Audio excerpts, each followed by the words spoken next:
Thank you, Chair. We're now live. Good morning, everybody, and welcome to this meeting of South Cambridgeshire District Council's Planning Committee.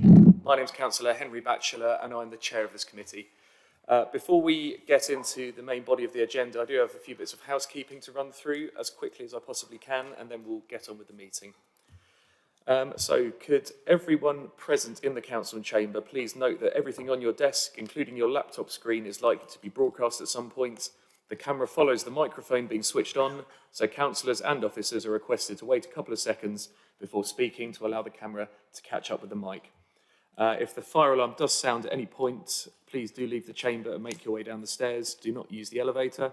The safe assembly point is next to the marketing suite, which is halfway down the business park. And with those participating in the live stream, please indicate that you wish to speak via the chat column, but please don't use the chat column for any other purpose other than requesting to speak. Please make sure your device is fully charged and that you switch your microphone and camera off unless you're invited to do so otherwise. Please ensure you've switched off or silenced any other devices you have so that they do not interrupt proceedings. And obviously that's applicable to those in the chamber as well. When you're invited to address the meeting, please make sure your microphone is switched on. When you finish addressing the meeting, please turn your microphone off. Please speak slowly, clearly, and please do not talk over or interrupt anyone else. Members, please note if we need to vote on any item, we'll do so using the electronic microphones in front of us. Only those who are present in the chamber can have a vote. Committee members, we'll now run through a quick roll call so everyone knows who we are and that we're here. So when I call your name, please switch on your mic and give a very brief introduction. So as I mentioned earlier, my name is Councillor Henry Batchelor. I'm one of the members for the Linton Ward and I'm the chair of the committee. I'd like to ask the Vice Chair, Councillor Peter Fane, to introduce himself. Good morning, Peter Fane, Shelford Ward. Thank you. Councillor Anna Bradnam. Good morning. It's Councillor Anna Bradnam from Milton and Waterbeach Ward. Thank you. Councillor Ariel Khan. Councillor Ariel from Horston and Cumberton Ward. Thank you. Councillor Sue Ellington. Councillor Sue Ellington from Swavesey Ward, subbing for Heather Williams. Thank you. Councillor Bill Handley. Good morning. Councillor Bill Handley, Over and Willingham Ward. Thank you. Councillor Dr. Timmy Hawkins. Good morning, everyone. Timmy Hawkins, Caldecott Ward. Thank you. And Councillor Dr. Richard Williams. Thank you, Chair. Richard Williams, Whittlesford Ward. Thank you very much. I can confirm we have enough members. The meeting is quorate, so we can proceed. Also joining us, we have some officers online as well as in the room with us. I'm now going to ask those officers who are present in the chamber to introduce themselves. So directly to my left is Phil McIntosh, who's the Interim Delivery Manager. Thank you, Chair. Good morning, members. Philip McIntosh, Interim Delivery Manager, the Greater Cambridgeshire Planning Service. Thank you. And we have Vanessa Blaine, who's our Senior Planning Lawyer. Good morning, everyone. Yes, Vanessa Blaine, Legal Advisor to the committee. Thank you very much. And Michael Sexton, the Area Development Manager. Good morning, Chair. Good morning, members. Michael Sexton, Area Development Manager. Thank you. I believe we also have Katie Poyser, who's with us to introduce one of the items. Good morning. I'm Kate Poyser and I'm a Principal Planning Officer. Thank you very much. And joining us virtually, he's not with us in the room, but he's as equally important. He's Lawrence Damari Homan, who's clerking the meeting for us today. Good morning, Lawrence. Thank you, Chair. Morning, everyone. Lawrence Damari Homan, Democratic Services Officer. Thank you very much. So with the introductions done, it just leaves me to say that if you do need to leave the meeting at any point, please do indicate so that can be recorded in the minutes. We will be taking regular breaks throughout the day, dependent on where we are in the agenda, but if any members do need a break sooner than that, please do indicate to myself or the Vice Chair, and we'll do our best to accommodate. Okay, with that, we'll move on to item number 2 on the agenda, which is apologies for absence. So, Lawrence, if I could ask you to come back and let us know what they are. Yes, thank you, Chair. So we have apologies from Councillors Martin Khan, Jeff Harvey and Heather Williams, with Councillors Bradnam and Ellington substituting. And Councillor Peter Sanford has sent apologies because he's running late, but he is due to join us later. Okay, thank you very much. Chairman, can I add apologies from Councillor Jackson Wood? Okay, so yeah, if we could note apologies from Councillor Will Jackson Wood as well, please. Okay. Members, we're on to item 3 on the agenda, which is declarations of interest. So do any members have any interest they wish to declare relating to any items of business on the agenda? Councillor Richard Williams. Thank you very much, Chair. Non-pecuniary interest. I am a member of Whittlesford Parish Council. I've been present when applications 8 and 9, which is what this relates to, have been discussed, and in my capacity as ward councillor, I've also updated residents on the procedural progress of the application, but I come to the matter afresh today. Thank you very much. Any other members? Councillor Handley, please. Thank you, Chair. Yeah, I'm, as I said earlier, the member for Over and Willingham. I have discussed the item 6, land to the rear of 1B Over Road, with members of the public in the village, members of the parish council, but I have in no way declared any kind of, I come to this afresh. Okay, come to this afresh. Great, thank you. Councillor Hawkins. Thank you, Chair. Item 7, it's been going on a while. I think I've discussed this with members of the parish council. I'm coming to this afresh. Thank you. Thank you very much. Obviously, members, if any other interests do become apparent to you as the meeting goes on, please do just indicate and then declare that interest at the time. Thank you. Item 4, we have minutes of the previous meeting. As we only met 2 weeks ago, the draft minutes aren't ready yet, so we'll have those presented to us at the next meeting, which is the 13th of July. Okay, members, with that, we move on to the substantive business on the agenda today, which begins item number 5 on page 1 of our agendas. This is an application at the site is called Digital Park, Station Road, Long Stanton. It's in the wards of North Stowe and Long Stanton. The proposal is an outline planning application for a development of up to 80 dwellings and associated infrastructure. The applicant is Mr. Michael Middleton, who is of Middlereach Limited, and the reason it is before us today is because the application raises special planning policy and other considerations. The presenting officer is joining us in the room today, Kate Poyser. So Kate, I'll hand over to you now to give us any updates to the report we have in front of us and then to introduce it for members. Thank you. Thank you, Chair, and good morning, everyone. First of all, I've got some updates, and then I have a presentation.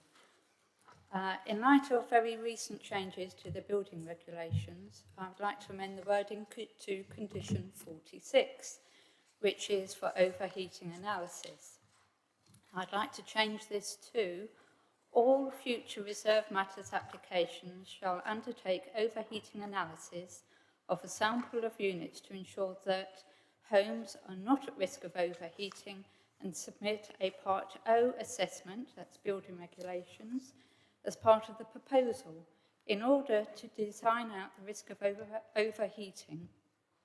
The cooling hierarchy should be employed, prioritising architectural responses to minimise risk before considering mechanical ventilation, and the reason for that is to ensure the development is able to accommodate the impacts of climate change.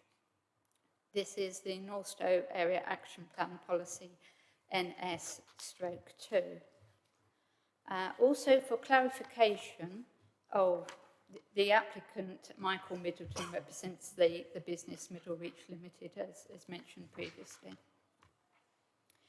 In the officer report, paragraph 3.5 refers to an average of 55 dwellings per hectare being proposed, and paragraph 9.1 refers to there being 33 dwellings per hectare. The correct figure is 33 dwellings per hectare. And then finally, the heads of term table in paragraph 9.135 refers to dates for some of the items in the indexation column. These have not been confirmed, and I would like to change these to be confirmed. To be confirmed. They've yet to be confirmed.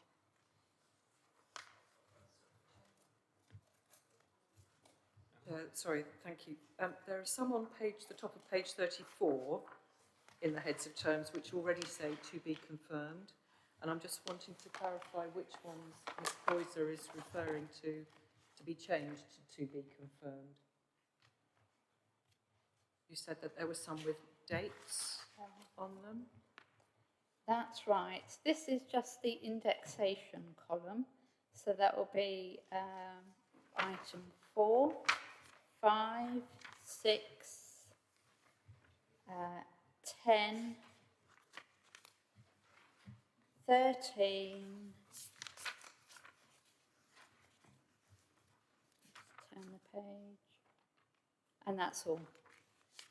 So to clarify, Chair, is that where it says by X occupation?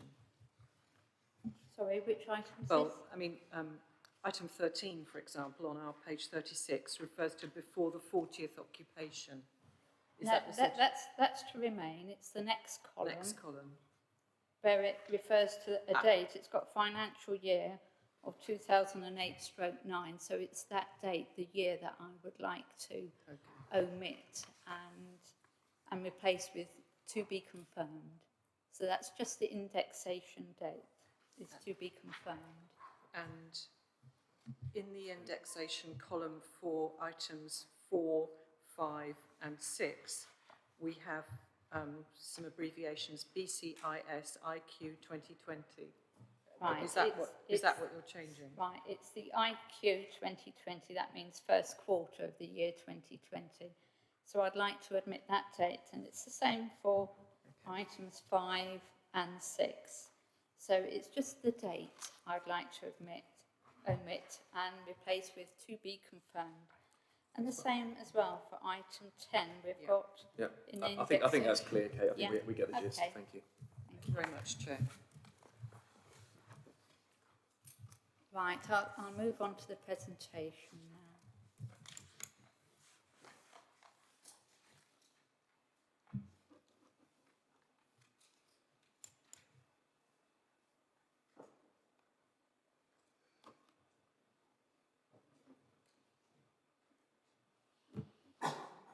Okay, hopefully everyone can see that fine now.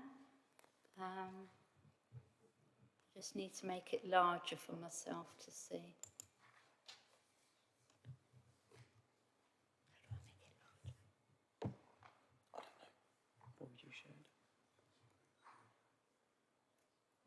Okay. Right, hopefully this will be fine. This is the location plan, and the village of Willingham is just to the north where my arrow is. Station Road runs north-south down here. The busway runs to the north of the site in the east-west direction. There is the Sustrans National Cycle Route, which runs parallel with the busway in between the red line of the site boundary and the busway, just along here. There are existing buildings within the site, as you can see. There is a part of this building is occupied by a joiner's workshop, and part of this building, it's divided into units, part of this building is the subject of the vacant building credit that I've referred to in the report. On this side here is a scattering of buildings which are vacant. They are now derelict. On the other side of Station Road, we've got a small business park and a couple of residential units. On this slide, this shows North Stowe Extension. It's part of the North Stowe Extension and a policy SS/5 in the local plan. So it's been allocated for housing, so there is no objection in principle to the development of the site. Now, here you can see that the North Stowe Extension is made up of 3 sites. We've got Homes England Phase 3B is most of the site. That's 1,000 dwellings, and that has got planning permission. That came that earlier this year in outline. This is the Digital Park site, the subject of today's consideration. And then in orange, just below that, is the Endurance Estates site for 107 dwellings, which gained outline planning permission in November. Now, over here you can see the phase 1 of Northstowe, which is largely built. The Park and Ride site is just over here. Move on to the next one. There is a joint statement between the 3 developers for the Northstowe extension site. And the purpose of this is to give connectivity between the 3 sites. As you can see, the black and white dotted lines are the footpaths and cycleways. The emergency vehicle access is this pink arrow here. So that would provide a road link for emergency vehicles only, but for most of the time would be blocked off, probably with a bollard.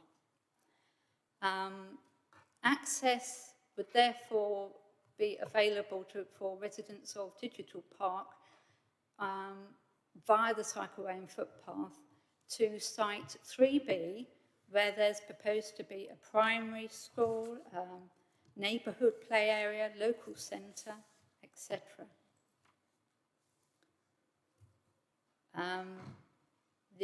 All 3 sites will connect to Station Road,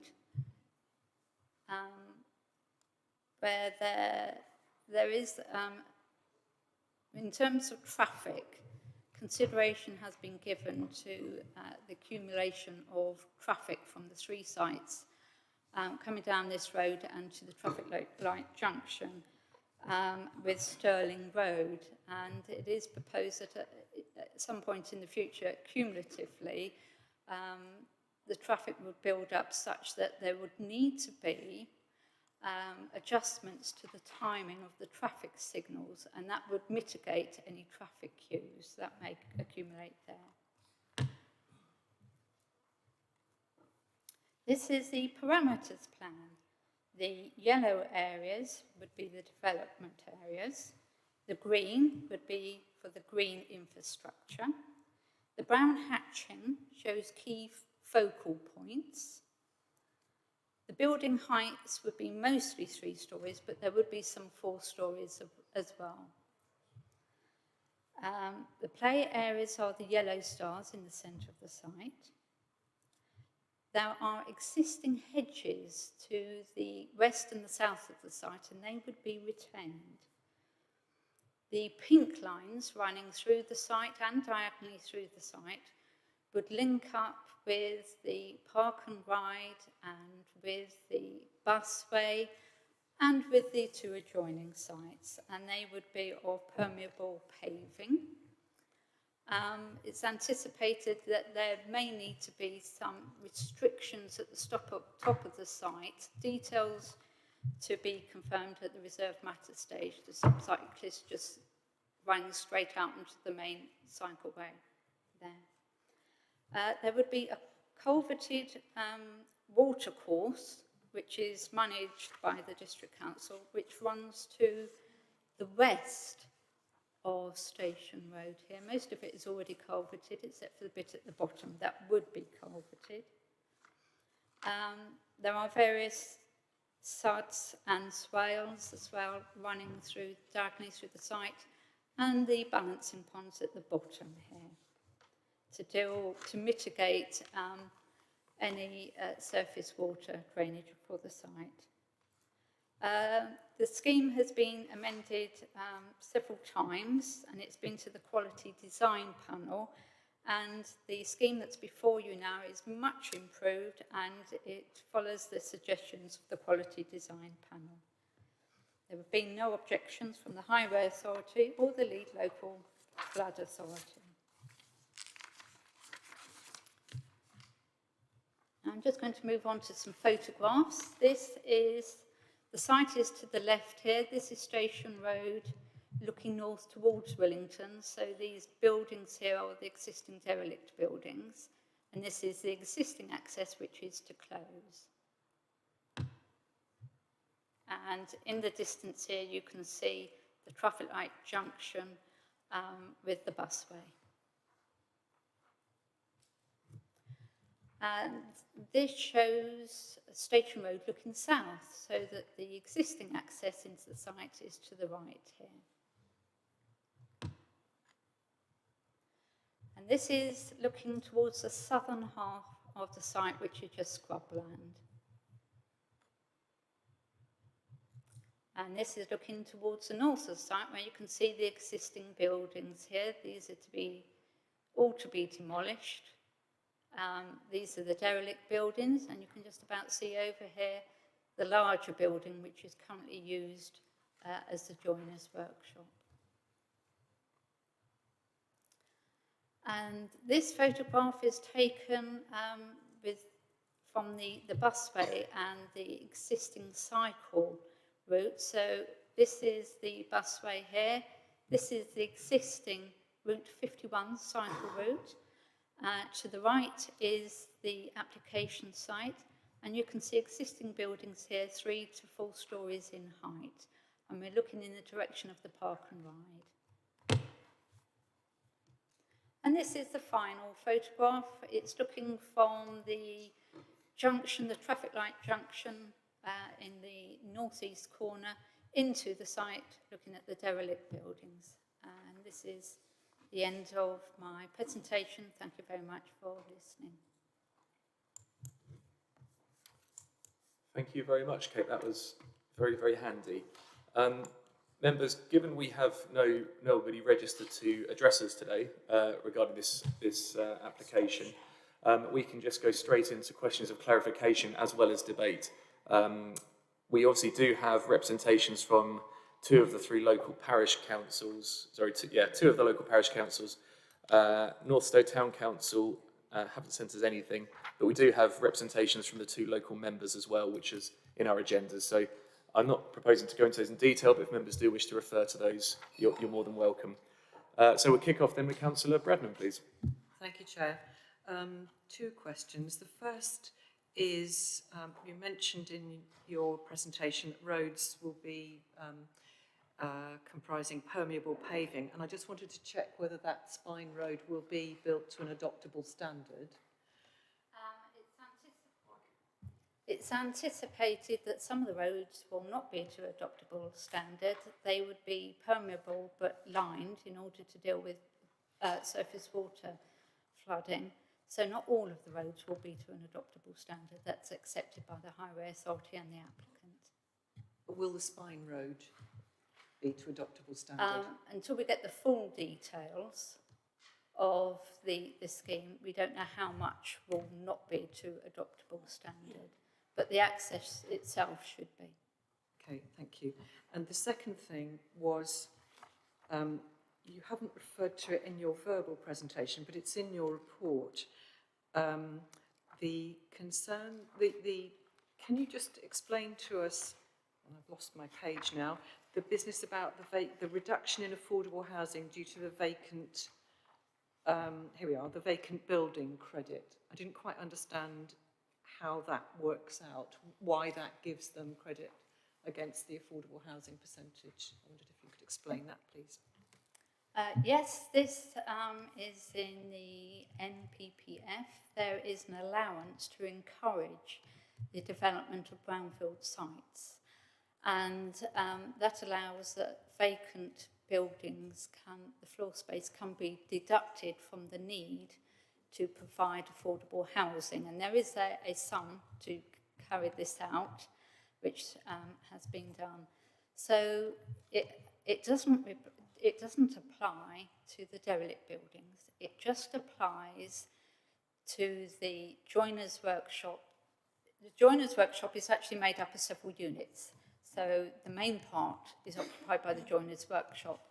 The remaining units have been vacant for 14 years, and the reason for that is it used to be stonemasons, and there is very heavy machinery embedded into the building, so it's just not usable anymore in those units. So it's just those floor spaces that have been included in the sum, deducting from the affordable housing.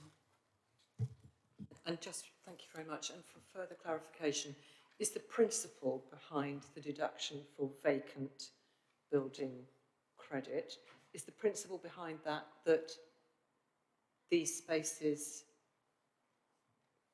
can't be used for housing, and therefore they're saying, therefore we're not asking you to deliver housing on that area. I'm just trying to understand the principle of it, if you can help me with that.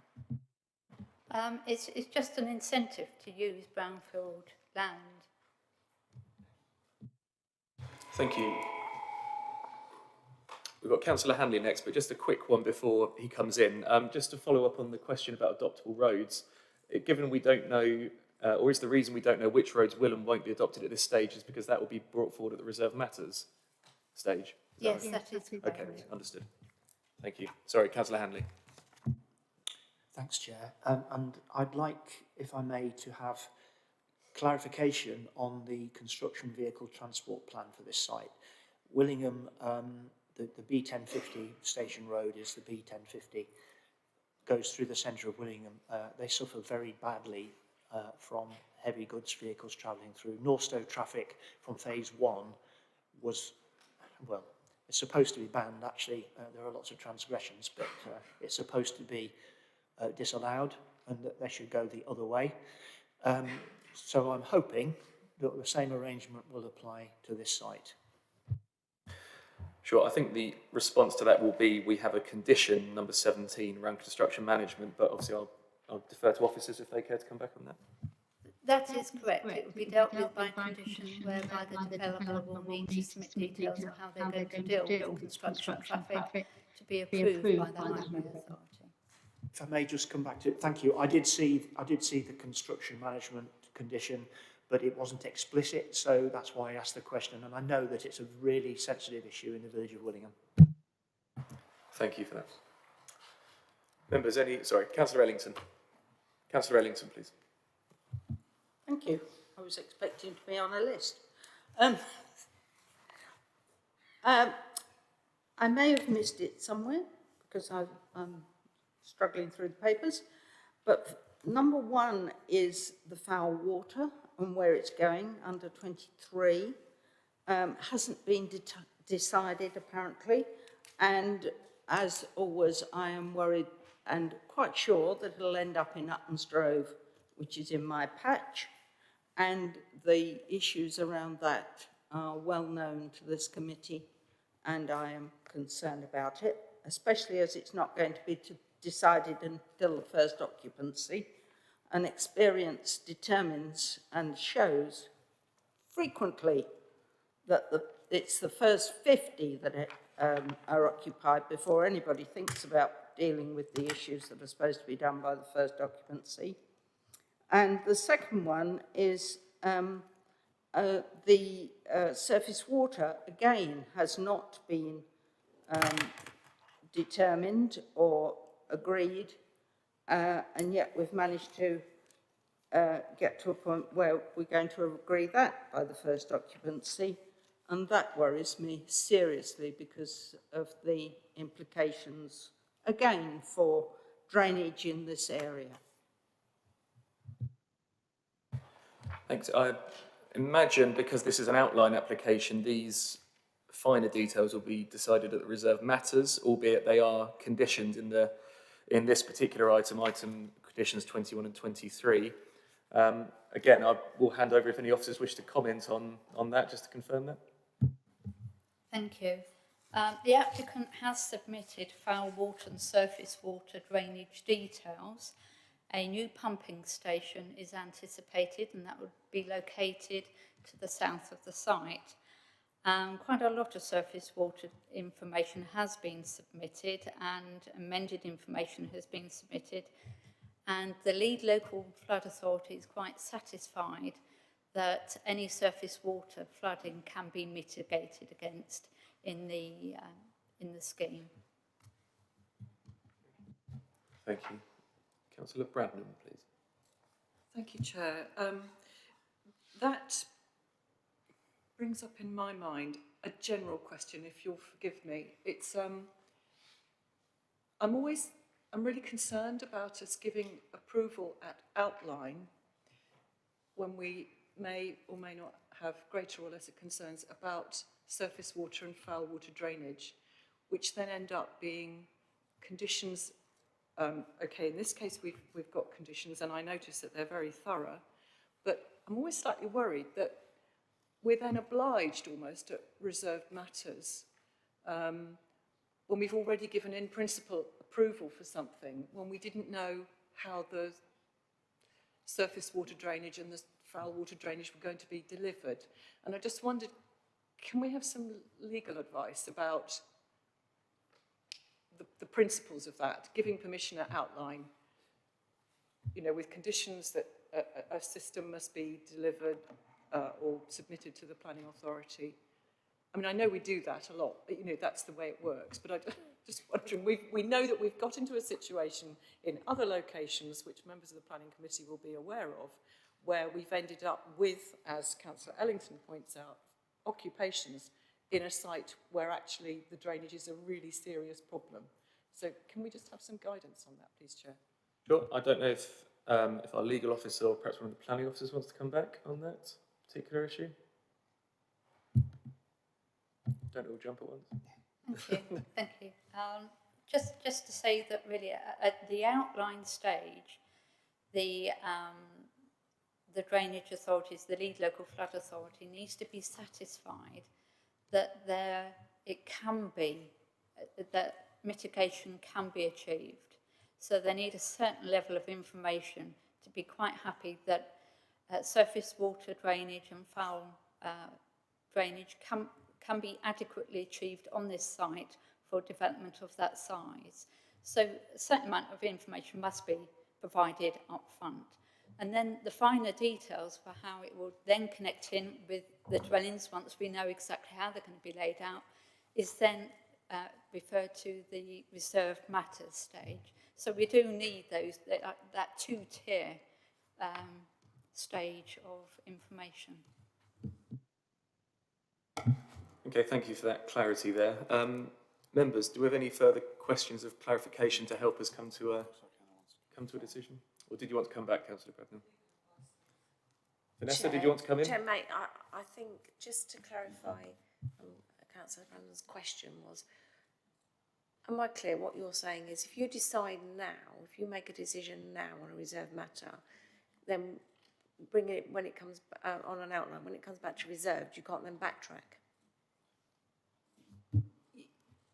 Yes, I suppose the point, and Ms Poyser has made the point, that at this point on outline, we have to trust that the lead local flood authority has taken a general view of whether it is possible to mitigate both surface water and foul drainage on this site. And then we have to trust that. And then at reserved matters, then we look at the detail and then we will have another opportunity to look at it. But we know that on some other sites, we get to the point where we're much further on down the line and we're really quite concerned about the provision for drainage. And I'm just wondering how we sit on that. So decisions made today will be based on the information obviously before you. And when we come back, it will simply be the specifics. So we won't be rehearsing everything that's been decided today again. If it's been decided to reserve matters, that decision has been made and we don't come back and bring everything back. What we will do is look at the specifics on connectivity and how the design will work. But given that the lead flood authority are satisfied, the officers are asking you to trust that information today, and it won't be a matter for coming back and saying, well, can we trust what the lead flood authority are saying, because that decision effectively has been made. Yes, sorry, that's not quite what I meant. What I meant was, if by the time we get to reserved matters, we realise it's all being significantly tricky and difficult, and it looks like it might be difficult to discharge the condition, we've already given permission to outline. And I'm just wondering, how do we deal with it then? Are you suggesting that once it comes back as a reserved matter, the whole decision effectively could be, want to be reversed because the committee don't like what's before it? And it's difficult to say because I don't know what specifics will I come think back what before Councillor you. Bradham's getting at is if we grant permission today, we have essentially agreed in principle that the surface water and foul water can be mitigated. However, when a more detailed application comes back at reserve matters stage, which presumably will be a year or so down the line, in the interim we may, or the committee may have seen evidence of say, for example, more serious flooding in the area, and therefore they aren't convinced that it then subsequently is the principle is still in place. So I think Councillor Bradham's asking for some clarity around that situation. Yes, if you decide today to grant, then you have granted it. If it comes back and it is so different and there are serious concerns, it will be a decision for you on the day. But effectively, yes, you've granted it. Can you refuse it on the day? Well, that will be the application before you. Will there be difficulties if you refuse it? It depends on the reasons for refusal. And I will say, previously, we have refused applications on foul water against the advice of the lead local flood authority on the day, so there is previous for that. So I think what we're doing today is we need to make a decision as to whether we think the advice of the lead local flood authority and Anglian Water is sufficient enough for us to grant outline planning permission today. Kate, did you want to expand? Yes, if I could just add that should circumstances change between the grant of outline and the submission of reserve matters, if they should change such that the drainage scheme would be quite different, then the applicant could come in with a full application for a different scheme. So, or even with an alternative outline, but the likely scenario would be to come in with a full application if it's going to be significantly different. We're not predicting what's going to happen in the future, we're just judging what we have in our papers today. Councillor Hawkins, then Williams, please. Thank you, Chair. I think what I was going to say has been said by the officers, really. It's that this, what's before us today is looking at what the lead local flood authority has provided in terms of their response, and they are satisfied that it could be mitigated. That's the point. It is the mitigation further down the line. This is probably it's important. If you look at 6.6, the health development officer doesn't raise any objection, but states there is concern about the maintenance of roads and green spaces, creating social inequalities, and of course, bearing in mind the issue with surface water flooding. I couldn't find anything else to say what those concerns were, and when, again, being that Northstowe is supposed to be a healthy town, I just wondered if there's any further clarification that we could have on that one. Sure. Obviously, we don't have the Healthy Development Officer with us today, but I don't know if perhaps, Kate, you've been living and breathing this application. Perhaps you might be able to assist. Right, thank you. Well, the officer doesn't expand in her comments, but I believe that she's referring to the possibility that if it's a private company maintaining roads, then will be a charge to residents. So does that go back to our previous point about, say, for example, if the road isn't adopted and it's up to the local residents to maintain that, and there isn't a willingness or a drive to do that, then that might be where the healthy town starts deteriorating? Well, the applicant will be required by condition to provide details as to how the roads will be maintained. Normally it'd be a private company that residents would then pay into, or it could be a charitable trust, or but they would need to provide that information for the council to approve. Okay. No, I think that's probably about as much clarity as we're going to get on those comments. Yeah, probably worth noting for the minutes, Councillor Sanford's joined us. Welcome, Councillor, albeit we are part of the way through this, so obviously you're welcome to listen, but obviously you won't be able to vote on this item. Councillor Richard Williams, you're next. Thank you, Chair. Apologies if I'm slightly stating the obvious, but just to go back to the surface water drainage water, conditions 23 and 21, they do require a detailed scheme to be submitted and then approved in writing by the local planning authorities. If members are concerned, could we just not request that those would come to planning committee? Because presumably at that point we'd see the detail of what's proposed. I mean, I do slightly share the concern that we don't know quite what's proposed here, and I would be cautious about letting this go forward if this was the end of our involvement. But it seems to me there's a sort of obvious way for us to be involved in more of the detail. Sure, I mean, I would imagine that the reserve matters, when it did come forward, should this be approved today, would come to this committee for discussion. But regarding bringing back specific conditions, again, I don't know if any officers have any comments on that. Yeah, I mean, as I say, I would imagine should this be approved, the reserve matters would come back before us for decision. But again, don't know if any officers wish to come back. It's not essential. I think the only thing I would add is that the other two sites, which are part of Northstowe, I don't think there is a requirement to come back with the conditions, certainly not for the Endurance Estate for 107 houses. So it's just a consideration of consistency. Okay. Councillor Bradnam. Thank you. As I said in the introduction to my question, it was a general one prompted by this application, but bearing in mind other applications, that was why I was concerned about the surface water drainage and where we stood if we'd given approval. But no, I take the point that the officers have made. But the discussion, the question and answer bring back my concern about the adoptable standard of whether the road is going to be built to an adoptable standard. And again, we're in the situation where if we give a permission and at this stage, the developer has not given an undertaking that this will be built to adoptable standards, this then calls into question the point that my colleague, Councillor Dr. Hawkins, raised about the social inequality potential. If it's not to an adoptable standard, then the people who dwell on this development will have to pay for the upkeep of the road, and that is a considerable cost to them. So I'm just wanting to know how frequently at outline would we have an indication that a road would be built to an adoptable standard?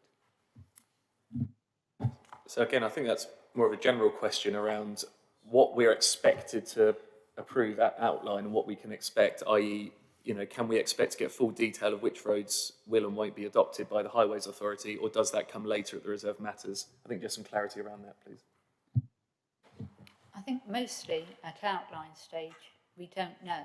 It's at the reserve matter stage. The only reason we know that not all the roads are likely to be adopted is because we know that as part of the flood surface water mitigation, that some of the roads will need to be permeable, and the Highway Authority won't adopt permeable surfaces, not for roads.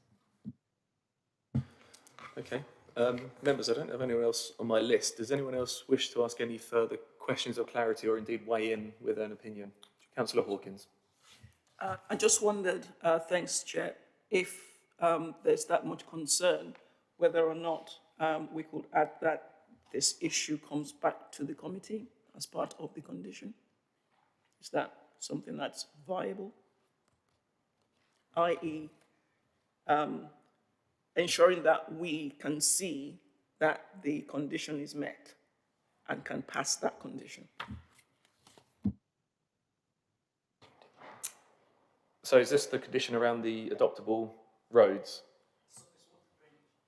Surface water drainage. So just surface water drainage, or the highway condition as well? Okay, I'm going to ask officers whether that is reasonable or not to bring. If it's not reasonable, that's bring that back. Yeah, I think some advice for the committee will be handy on that, please. I mean, obviously, conditions discharge applications will be submitted to the council and consulted on with the lead local authority, lead local flood authority, and the highway authority. So we'll get their opinions on the details that come in for those conditions. And as Kate's alluded to in her answer before, in terms of consistency, it's not something that we would normally do for conditions, but you as members of the committee and members of the council are entitled to call applications to committee should you see fit when they are submitted to us for consideration. So there is that opportunity when they are submitted for you to call them to committee. So perhaps that might be the best way to go about it. Then obviously when the developer will eventually come to apply to discharge these various conditions, we as members can request that they are then called into the committee for a decision. So I think perhaps rather than insisting on that at this stage, it might be worth playing it by ear, as it were, and seeing if we as committee members wish to call, and obviously local members can do as well, call any application, whether it's an outline of full or even a discharge of condition application, before this committee. But my view would be that we probably shouldn't insist on that at this stage. But obviously, when they do come forward, we can request that as members. Councillor Bradman. So, thank you, Chair. The condition to do with construction, roads, footways and cycleways is condition 34. So, if we can do, as you suggested, I think what you suggested is fine. Sure, and I think all of our comments around the various concerns around these conditions have been minuted. So there is a record that we, are considering maybe asking for them to come back before the committee should there be concern at the time they're submitted.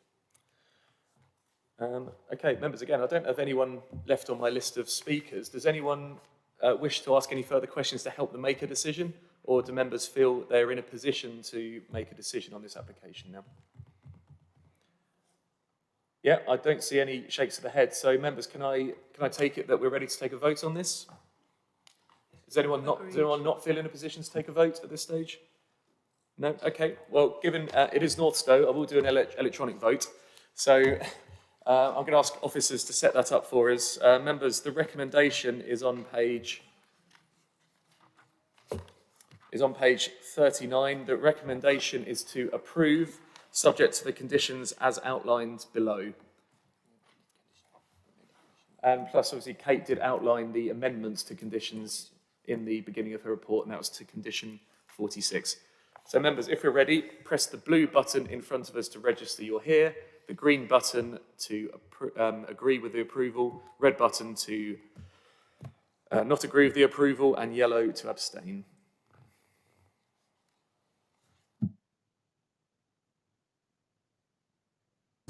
That should be everybody, Chair. Oh yeah, there's 8 of us, of course, Councillor Sanford isn't voting.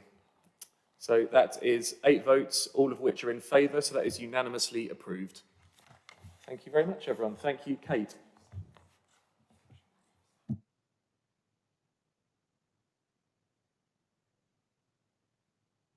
Okay, members, we're moving on to the next item in our agenda now, which is on page 71 of our agendas. And it's agenda item 6. The application is in the parish of Willingham on the land to the rear of 1B Over Road in Willingham.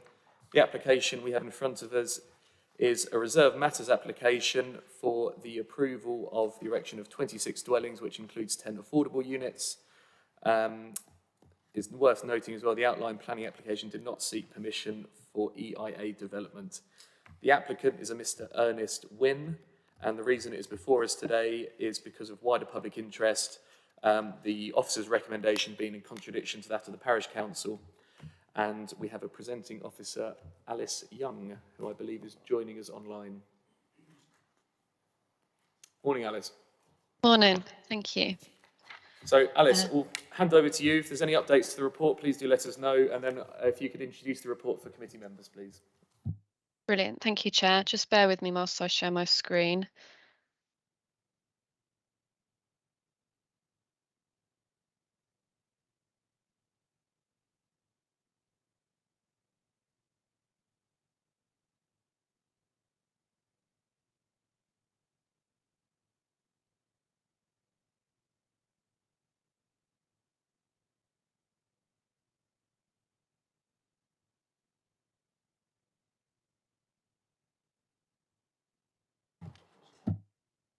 Can I just confirm that you can see my presentation? We can. Brilliant. Great. So the application is land to the rear of 1B Over Road, Willingham. It is for a reserve matters application for the approval of details of appearance, landscape layout and scale, following the outline permission for the erection of 26 dwellings, including 10 affordable units and auxiliary access arrangements. There is an update to the application. There was an informative that was missed off the report. This is a standard informative which the Highways Authority has recommended, and it's on your screen now for you to read.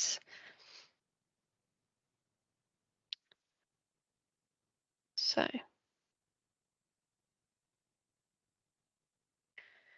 the application site is located on the southwestern edge of Willingham Village, to the south of Over Road, outside the development framework. Residential dwellings surround the site on all sides except the southern boundary, where there is open countryside. The site itself comprises flat land sited in a backland position behind residential properties fronting Over Road, with mature hedges and trees along the southern and eastern boundaries. Areas of the site fall within flood zone 1, 2 and 3. There is a 3-metre electricity easement along parts of the eastern and western boundaries and along the full extent of the southern boundary.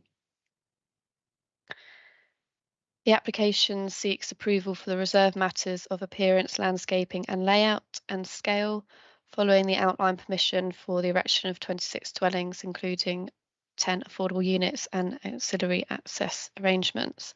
The access serving the proposed dwelling, which was approved as part of the outline consent, would be sited between Dresleen and the Lorings, opposite 10 Over Road.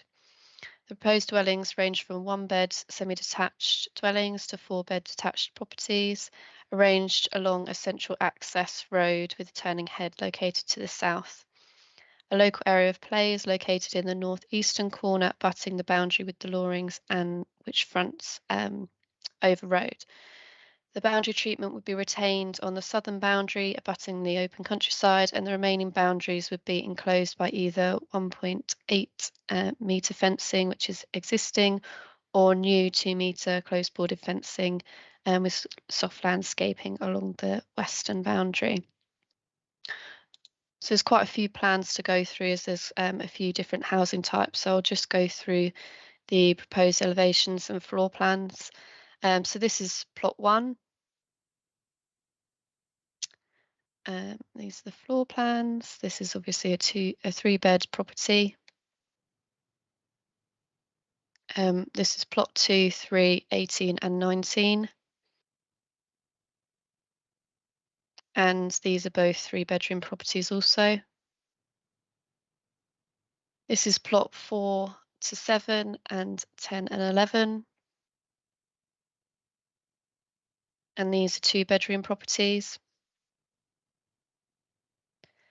This is plot 8 and 9. And these are 1-bed properties. These are plots 12 and 13. These are 3-bedroom properties. 14 and 15. 3-bed. 16, 17. Which are 4-bedroom detached. This is plot 20. 4-bedroom detached. 21 to 22. These are semi-detached properties that are 2 bedrooms. And finally, this is 23 to 26, which are 2 bedrooms. Sorry about the fuzzy imagery there. So there are ancillary buildings in the form of garages on site as well.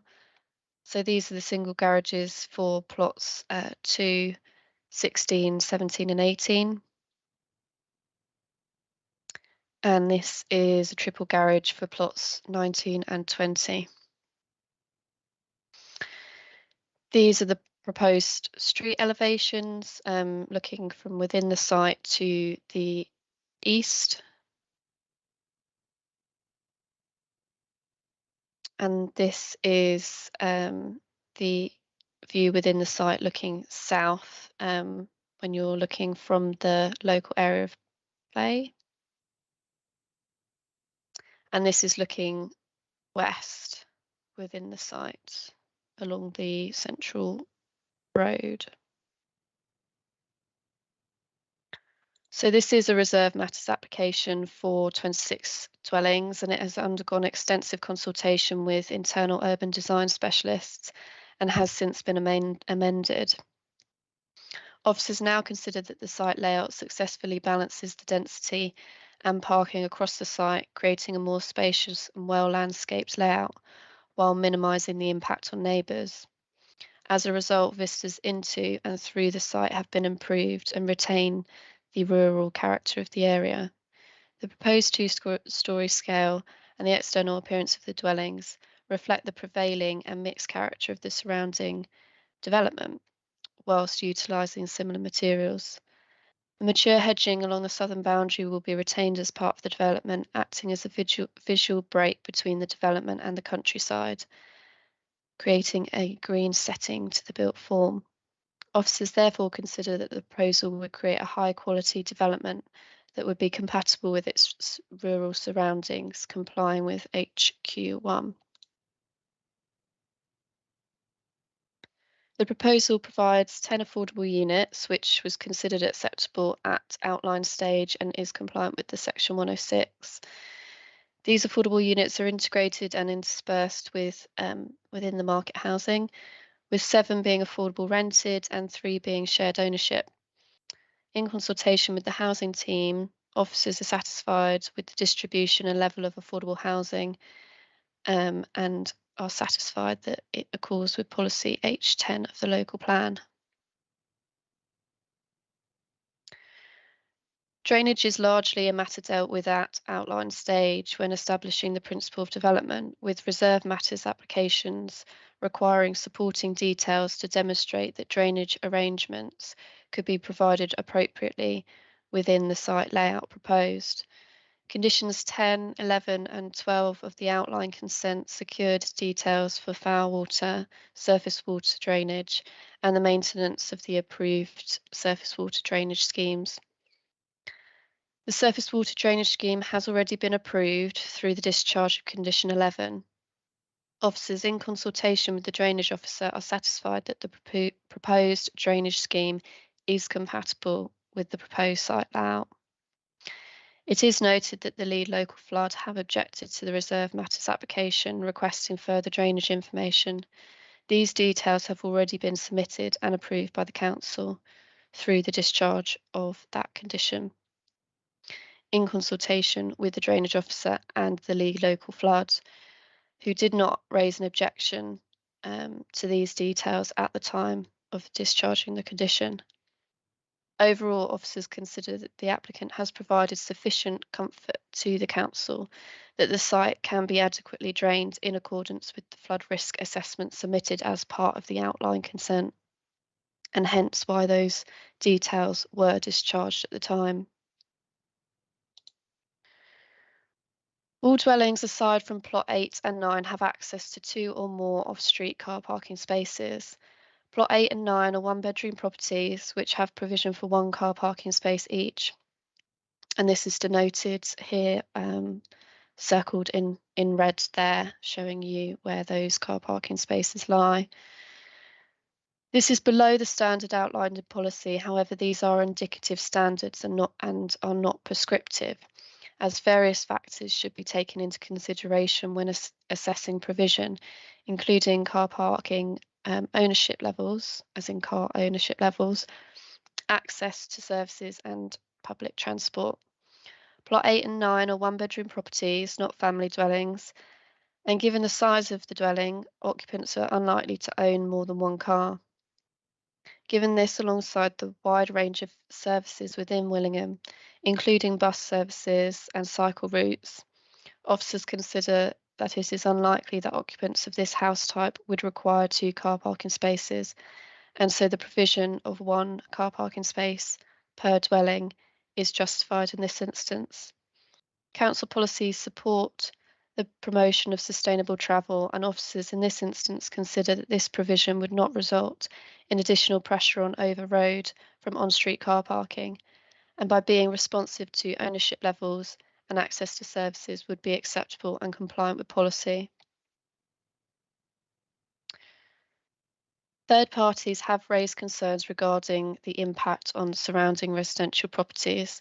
You'll see here that all properties to the north meet the guidance in the District Design Guide for 25 metres back-to-back separation distance and 12-metre distance between a blank side elevation and any neighbouring habitable room opposite. You'll see that here there is 14.5 metre distance, 16.6 metres, here 39 metres, and here 39 metres also.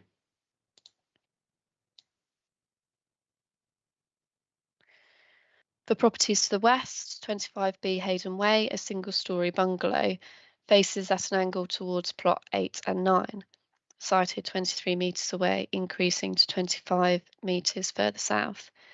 Given this siting, alongside the scale and massing of plots 8 and 9, officers are satisfied that the overshadowing and overbearing and overlooking impact to 25B Hayden Way would not be significant. Plot 12 would be 14.9 metres away from Brayburn Cottages, single-storey extension to the side, which isn't actually denoted on this plan.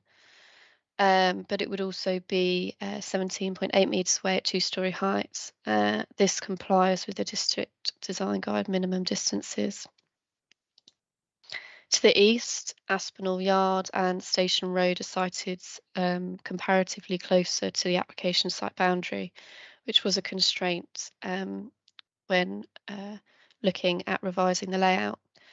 However, the proposed site layout has been altered to strategically locate the built form to minimise the effect on surrounding neighbours. For example, plot 26 here is staggered and sited adjacent to this property here, but this is their front garden and it does meet the 45-degree plane from this habitable ground floor room here.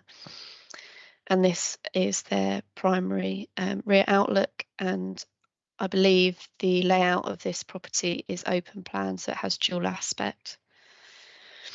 You'll note that it is oft also staggered away from this property here. So, and these properties further away are staggered as well. And these comply with the District Design Guide distances. Given these separation distances and the scale and massing proposed, officers consider that no significant overshadowing, overlooking or overbearing impact would arise from the proposed development, and therefore the proposal would be compliant with policy HQ1. Overall, officers consider that the proposal is responsive to the surrounding pattern of development, scale and character of the area, whilst being of an appropriate density and creating a landscaped frontages to conform to the rural surroundings. The proposal provides a local area of play which exceeds the minimum open space requirements for a development of this size and is accessible and well integrated into the development. The scheme also delivers biodiversity enhancement, EV charging and carbon reduction of 10% on site, as well as creating a high quality and balanced community. In weighing up the benefits and harm arising from the proposed development, officers consider that the benefits here outweigh the harm. Therefore, officers' recommendation is one of approval subject to conditions, with the wording of conditions delegated to officers. Thank you. Thank you very much, Alice. Very, very detailed. I'm sure we all appreciate that. Members, before we move to our public speakers, an opportunity to ask Alice and other officers any questions of clarification on her presentation she just gave. Councillor Hawkins first, then Bradnam, and then Williams, and then Ellington, and then Handley. Thank you, Chairman. the first thing for me is this conflict between the lead local flood authority and the discharge of the condition at the outline. I mean, this goes back to what we were talking about earlier on. I note that the lead local flood authority says that they are not satisfied. They don't support the current design. However, I've also heard the case officer mention that they were consulted when condition 11 was brought back. So what, I need to mind my language here, what is going on here? If they didn't respond to the previous consultation, surely that is down to them. This should have been resolved at that point. The second thing is I note the, sorry, I've got quite a number of red items here. In terms of the county highways development, concerns raised but no objection, but those concerns have still not been resolved, which is to do with potentially the car parking space not long enough so that cars are overhanging the pathway. And also for the design, we've got the urban design, who have requested further details for something. My point is there are still concerns that have not been satisfied here. I don't see conditions with them, maybe I missed that. But I'd like some clarification, please. And last but not least, 10% biodiversity net gain has not been shown that it can be achieved. Why not? Okay, Alice. So I think 3 questions for you there. I think it's probably worth explaining the conflict between the LLFA's objection and your comments earlier regarding the drainage officer and the fact that conditions already been signed off with apparently without the LLFA's agreement. The second question was around the various concerns raised by other statutory consultees, namely the Highways Department, Urban Design, the Senior Sustainability Officer requires more information, and the Ecology Officer also raises concerns. So I think there's some clarity around whether those concerns have been addressed via conditioning, and then also a question around the 10% biodiversity net gain and how we've come to that figure. Thanks. Thank you for summarising. So in terms of the drainage condition, what happened was they were consulted on the discharge of condition 10, and they actually had they had no objections. However, they did reference condition 12 in their consultation response. So regardless, the case officer at the time considered that they didn't have any objections, and that in line with the drainage officer's response, so the council's drainage officer, who had no objections to, that the information submitted was acceptable, and then they discharged the condition. This is the kind of history to the discharge of condition. However, obviously the condition has been discharged, and so those details have been approved by the council. This reserve matters application does provide details to demonstrate that the proposed layout is compatible with the drainage details discharged under the outline consent, and therefore officers have taken the view that officers are satisfied, basically, as is the drainage officer, that the site can be adequately drained as per the outline condition 10. So I hope that clears that one up. So for clarification, the lead local flood authority have commented on the discharge of condition, albeit you said they referenced a different condition in their response. Is that right? Yeah, that's what happened. They referenced condition, I think it's condition 12 or 11, which refers to the management of the surface water. Sure. So I think we just need to be clear, because we do have a big, a big word saying objection in our papers in front of us from the LLFA. So are you telling us now that they actually don't have an objection? I'm not sure why that's in our papers. Is that what you're telling us? So they have objected to this application. However, because there's insufficient information submitted as part of this reserve matters application. However, all of those details have already been secured and approved by the council via condition. Does that make sense? No, not really. So I know you mentioned the drainage officer. Am I right in thinking this condition has been discharged on the drainage officer's say-so rather than the lead local flood authorities? So the lead local flood authority were also consulted on the condition discharge, and they submitted a consultation saying they didn't have any objection to the details. But what I was saying was that they did reference condition 12. So there was some confusion around their consultation response. They believe they haven't been consulted, but they were consulted on the details. In terms of that condition discharge, the council's drainage officer had no objections to the discharge of that condition, and that condition was therefore discharged.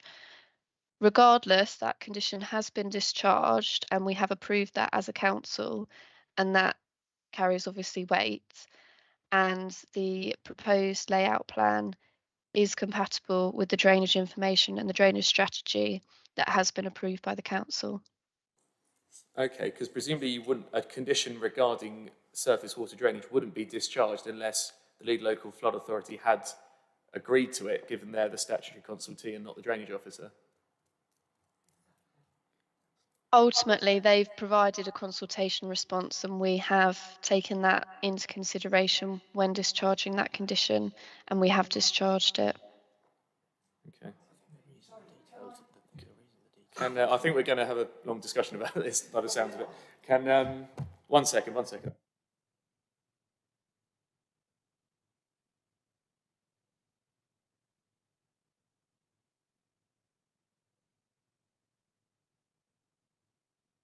I think Phil McIntosh is going to weigh in with some clarity. Thank you, Chair. My understanding from what Alice has said is that because the details of the surface water drainage scheme were submitted under the condition discharge application and agreed, those details have not come forward under the reserve matters application because they've already been agreed. So that's why the legal local flood authority has said they don't have enough information, because the information isn't provided, because from the applicant's perspective, those details have already been accepted. So that's why they've not resubmitted it.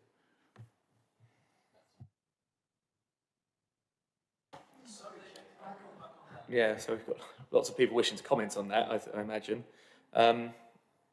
Okay, well, okay, Councillor Handley, please. Thank you. Look, if you look at the flood plan for Willingham, the Environment Agency flood plan, a lot of this is on flood. It's in flood zone 3. Okay, this is an important matter, and it's not clear in the papers. I'm sorry, it's not clear, and I'm really quite worried about it. I mean, there is another site in Willingham which was approved not that long ago, which does suffer from flooding problems. I won't mention any names, but it does. And this village has flooding problems. Please bear that in mind. Okay, so we're still on the issue of flooding at the moment. We will move on to others, but Councillor Hawkins, as you raised it, did you want to come back on the issue we're discussing? Yes. I think my understanding from the answers I've heard is that when that condition, I think it was condition 11, was being discharged, the LLFA was consulted. They came back with no comments, but then they referenced something else. And that the details at that time were not submitted with the reserve matters. Surely it would have been very simple to have done that, wouldn't it? Then we wouldn't be here, going around in circles. Anyway, perhaps the other questions can be answered. Sure. Okay, well, if we need to come back to the flooding, the LLFA's comments, we can do. I do want to press on with Councillor Hawkins' other queries, which regard some of the other statutory consultees haven't raised an objection, but they have raised concerns. And indeed, the Senior Sustainability Officer says they also don't have enough information to comment. So I didn't know if you wouldn't mind expanding on those, Alice. Of course, thank you, Chair. So in terms of sustainability, the Sustainability Officer did provide a comment on the application stating there was insufficient information to comment on the application as no sustainability statement was submitted. However, officers consider that the information that should have been submitted, i.e. biodiversity net gain, ecological enhancements, etc., can be secured via condition, and we've put a condition on this consent. This is common practice. We often request these details via condition, and I think this is the appropriate way forward in this site. In terms of the highways matters, in terms of overhanging the highway, I have measured a lot of the car parking spaces, and they do comply with the council standard of 5 metres by 2.5 metres. So that shouldn't be an issue now. I believe that was addressed through one of the amendments to the planning application. I think that was all of the questions, but come back to me if there are any other further ones. Thank you. Sure, I think, does that cover your...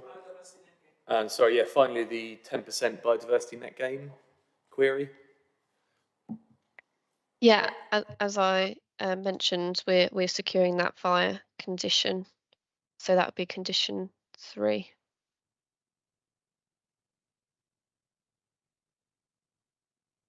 Is that clarified, or do you wish to come back? Oh no, beg your pardon, that's not condition 3. That's carbon emissions.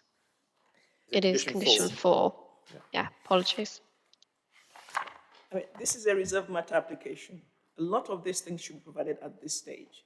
We are creating more work for ourselves further down the line by conditioning things that should have been done at this stage. That's the problem we have here. And no, I'm not satisfied that the parking thing is okay. Yes, you could have your 2.5 by 5 meters, but that 2.5 by 5 could be in the wrong location, overhanging the public footpath or pathway. That is what is of concern by the Highways Management Authority. Not that the size isn't big enough, it's that it's slightly in the wrong place. Sorry, Chair, I'm not happy with it. Okay, I gathered that. But, okay, we do have some more questions of clarification, and then we will move to our public speakers, and then we can have a debate where we can ask the officer more questions. We have next Councillor Bradman, please. Thank you, Chair.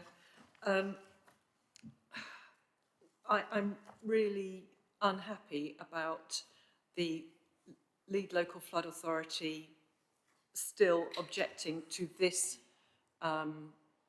reserve matters application. And we've had an explanation, but one of the things that occurs to me is we can't see the conditions, unless we were to go back into the previous outline application, as to what the conditions are. So we're struggling with reference to condition 11, condition 10, condition 12, but we can't see what they are in the application. So that's slightly tricky. I'm not comfortable that in this reserve matters application, the lead local flood authority have objected.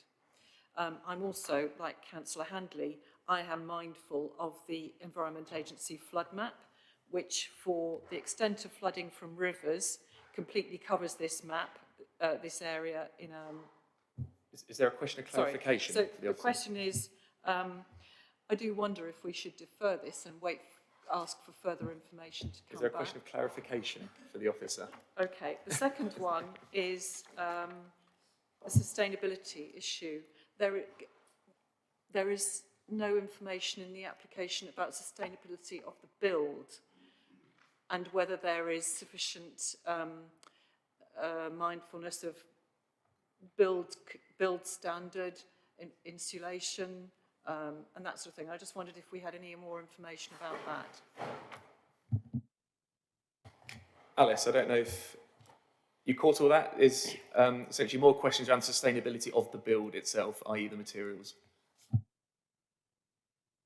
So condition 3 of what we're proposing today is refers to 10% carbon emissions reduction. So that is a standard condition which we request for a energy statement to be submitted and approved by us, and no development can start before that occurs and is submitted. That is as per our Greater Cambridge Sustainable Design and Construction SPD and policy CC3 of the adopted local plan. Securing this via condition is a common practice. We have submitted it via, we have secured it via condition on various applications, so it is not uncommon to secure it via condition. I just want to note as well, I have got the outline decision notice to hand, so if members do want to read the conditions on the outline consent, I'm happy to share my screen and show you those. Sure, we do have other questions of clarification for you first. I think it might be handy to hold on to that slide in case we do need to refer back to it during the debate, if that's okay, Alice. Councillor Richard Williams, please. Thank you very much. Excuse me. Thank you very much, Chair. Just 3 points. First, on this lead local flood authority issue, I understand your case that the information was provided in a discharge application. Was the lead local flood authority told that that was your view after you received their objection to this application? And if so, did they maintain the application nonetheless? So have they been told, as far as you're concerned, the relevant information has been provided? I think that would be useful to know. Secondly, on the car parking, I think it's plots 8 and 9 where there's only one space. I mean, I hear the case that they're one-bed properties, but you know, house prices being the way they are in Cambridgeshire, I don't think we can be so certain in my mind that the people who would live there would only have one car. But a point of clarification on that point specifically, to what extent would the owners of those properties be able to extend those properties under permitted development? So to what extent could the property get bigger, and therefore the one parking space could be a problem in the future? And then the third point, this may be something I misheard, but I was wondering if we could have a look. I think it was plots 14 and 15. You showed us the outline, and I think it was said it was 3-bed, but if it was 3-bed, it moved across the side quite quickly. It looked like the third bedroom would be tiny. So I was just wondering if we could get a clarification that if that is indeed 3 beds, does it comply with the residential space standards? Okay, so 3 questions for you there, Alice. The one around plots 14 and 15 and the space standards of the 3rd bedroom. Permitted development rights if people were to extend the property and therefore need another parking space. And then, has the LLFA been told of the council's position regarding the discharge? And if so, have they commented back? So we haven't chosen to remove permitted development rights for plots 8 and 9. If members do feel that that is necessary, then we can, of course, do so via condition. In terms of the application, obviously, we've got to assess it on the plans in front of us today, and planning officers have done that and given their opinion in terms of the parking allocated to those plots. In terms of the residential space standards for plots 14 and 15, those properties, like all of the properties, do comply with residential space standards. I believe the bedroom in which the councillor is asking about is bedroom 3, and that is a single room. It does comply with the internal space requirements for a single bedroom. In terms of whether the lead local flood knew about the discharge of condition 11. They do know about the discharge of condition 11. They contend that they didn't provide comments on condition 11. And so that is the reason why they are not currently supportive of the application. Obviously, we have on file that they did provide a consultation response and were consulted on the application. Okay, I think that was answers, whether acceptable or not, I don't know, but the responses were there. Okay, next question of clarifications, Councillor Ellington, please. Thank you. I wondered, I couldn't see on the diagrams how much frontage each house has and whether these would be able to be converted into car parking spaces in the future, which is what I suspect 99.9% of the population are doing at the moment when they haven't got a car parking space, certainly in my village. So I wanted to know whether there is space to do that. I also wasn't convinced that there were electric points at all the car parking spaces, given that they are not adjacent to the houses, or that's what I perceived from the diagram. And wondered whether we were just creating more problems for the future. Thank you. Okay, so yeah, two questions for you there, Alice. Is there space regarding the frontages of the houses, and also the question around electric charging points? But I've just had it pointed out, we do have a condition around that, condition 5, which does relate to that. But obviously, Alice, you could probably expand on that. Yes, so I'll take EV charging first. Yes, there is a condition securing provision as per the Sustainable Design and Construction SPD in terms of EV charging point levels. Those details will be secured via condition submitted and approved to the council. In terms of frontages, I can get up a site plan now to show you the frontages of the property, so just bear with me a second.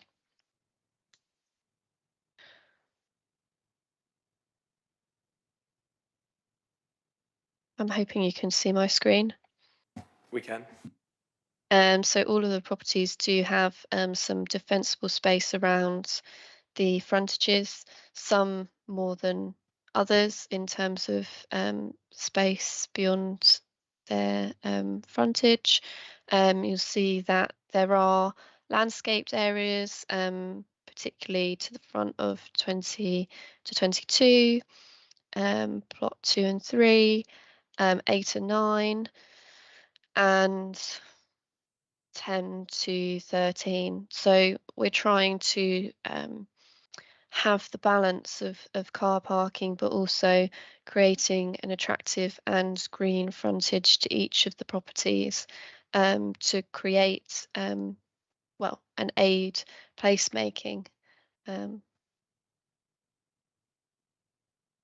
terms of whether those frontages could be turned over to car parking, obviously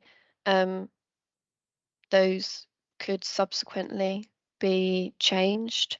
However, if councillors were not happy with the potential to do that, we could condition it so those areas would be retained as landscaped areas.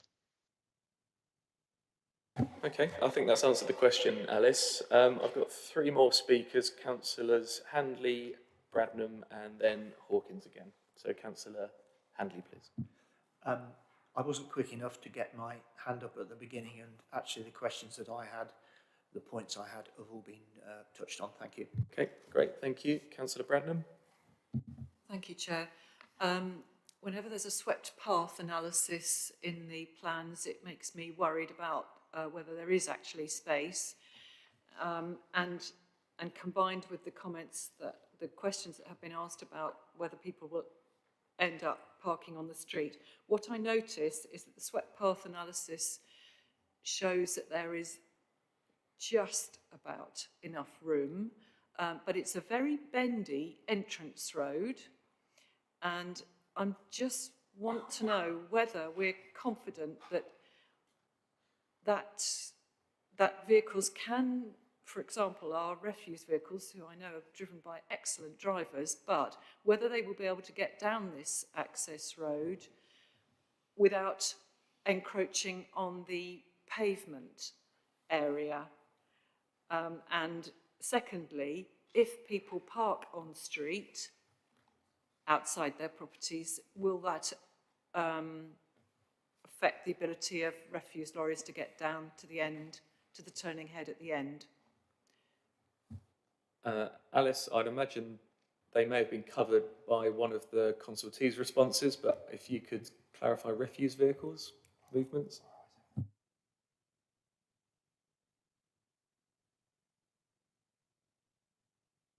Sorry, you're going to have to bear with me a second. I'm just getting up the plan now, so apologies. You'll just have to bear with me.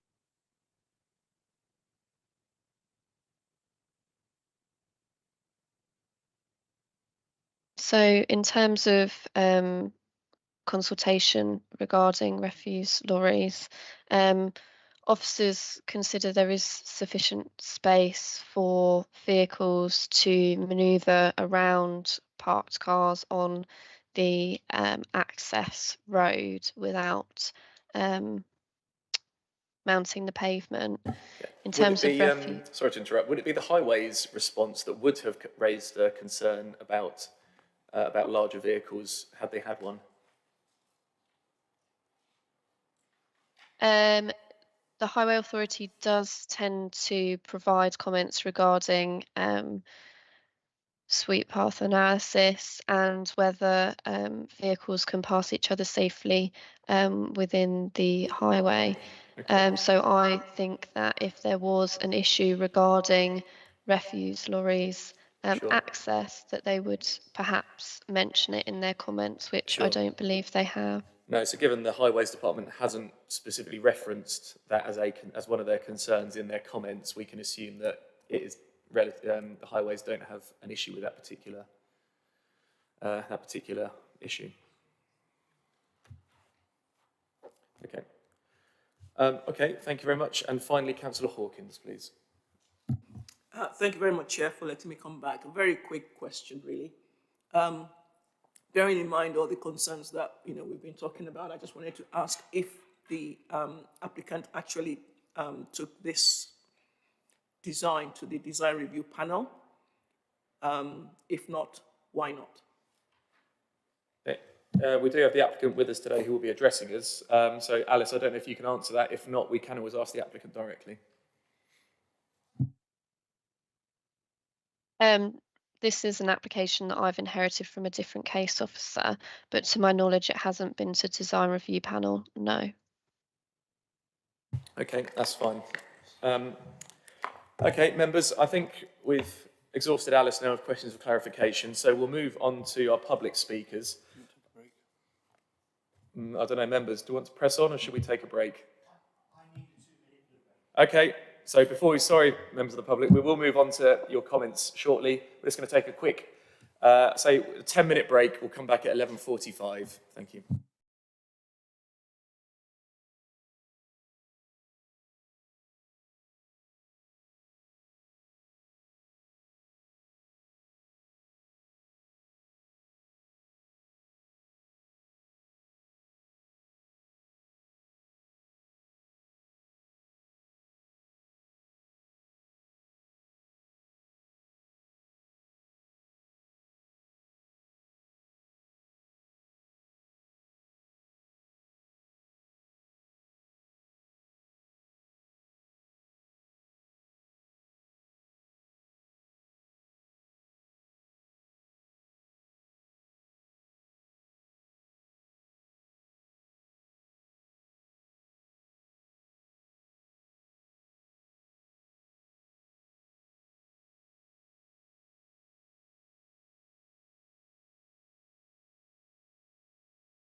Everyone, welcome back to this meeting of South Cambridgeshire District Council's Planning Committee. We're still on agenda item 6, which is an application in Willingham. We have had the officer's presentation. We've asked some questions of clarification of the officer. We are now moving on to the public speaking element of the application. The first public speaker we have, I believe, is joining us online, Mr. Chris Thornhill. Do we have you, Mr. Thornhill? Yes. Eagerly awaiting. Can you hear me? Yes, we can hear and see you fine. Just to let you know, you have 3 minutes to address the committee, at which point there may be some questions of clarification on your presentation. So if you wouldn't mind staying online for us, that'd be helpful.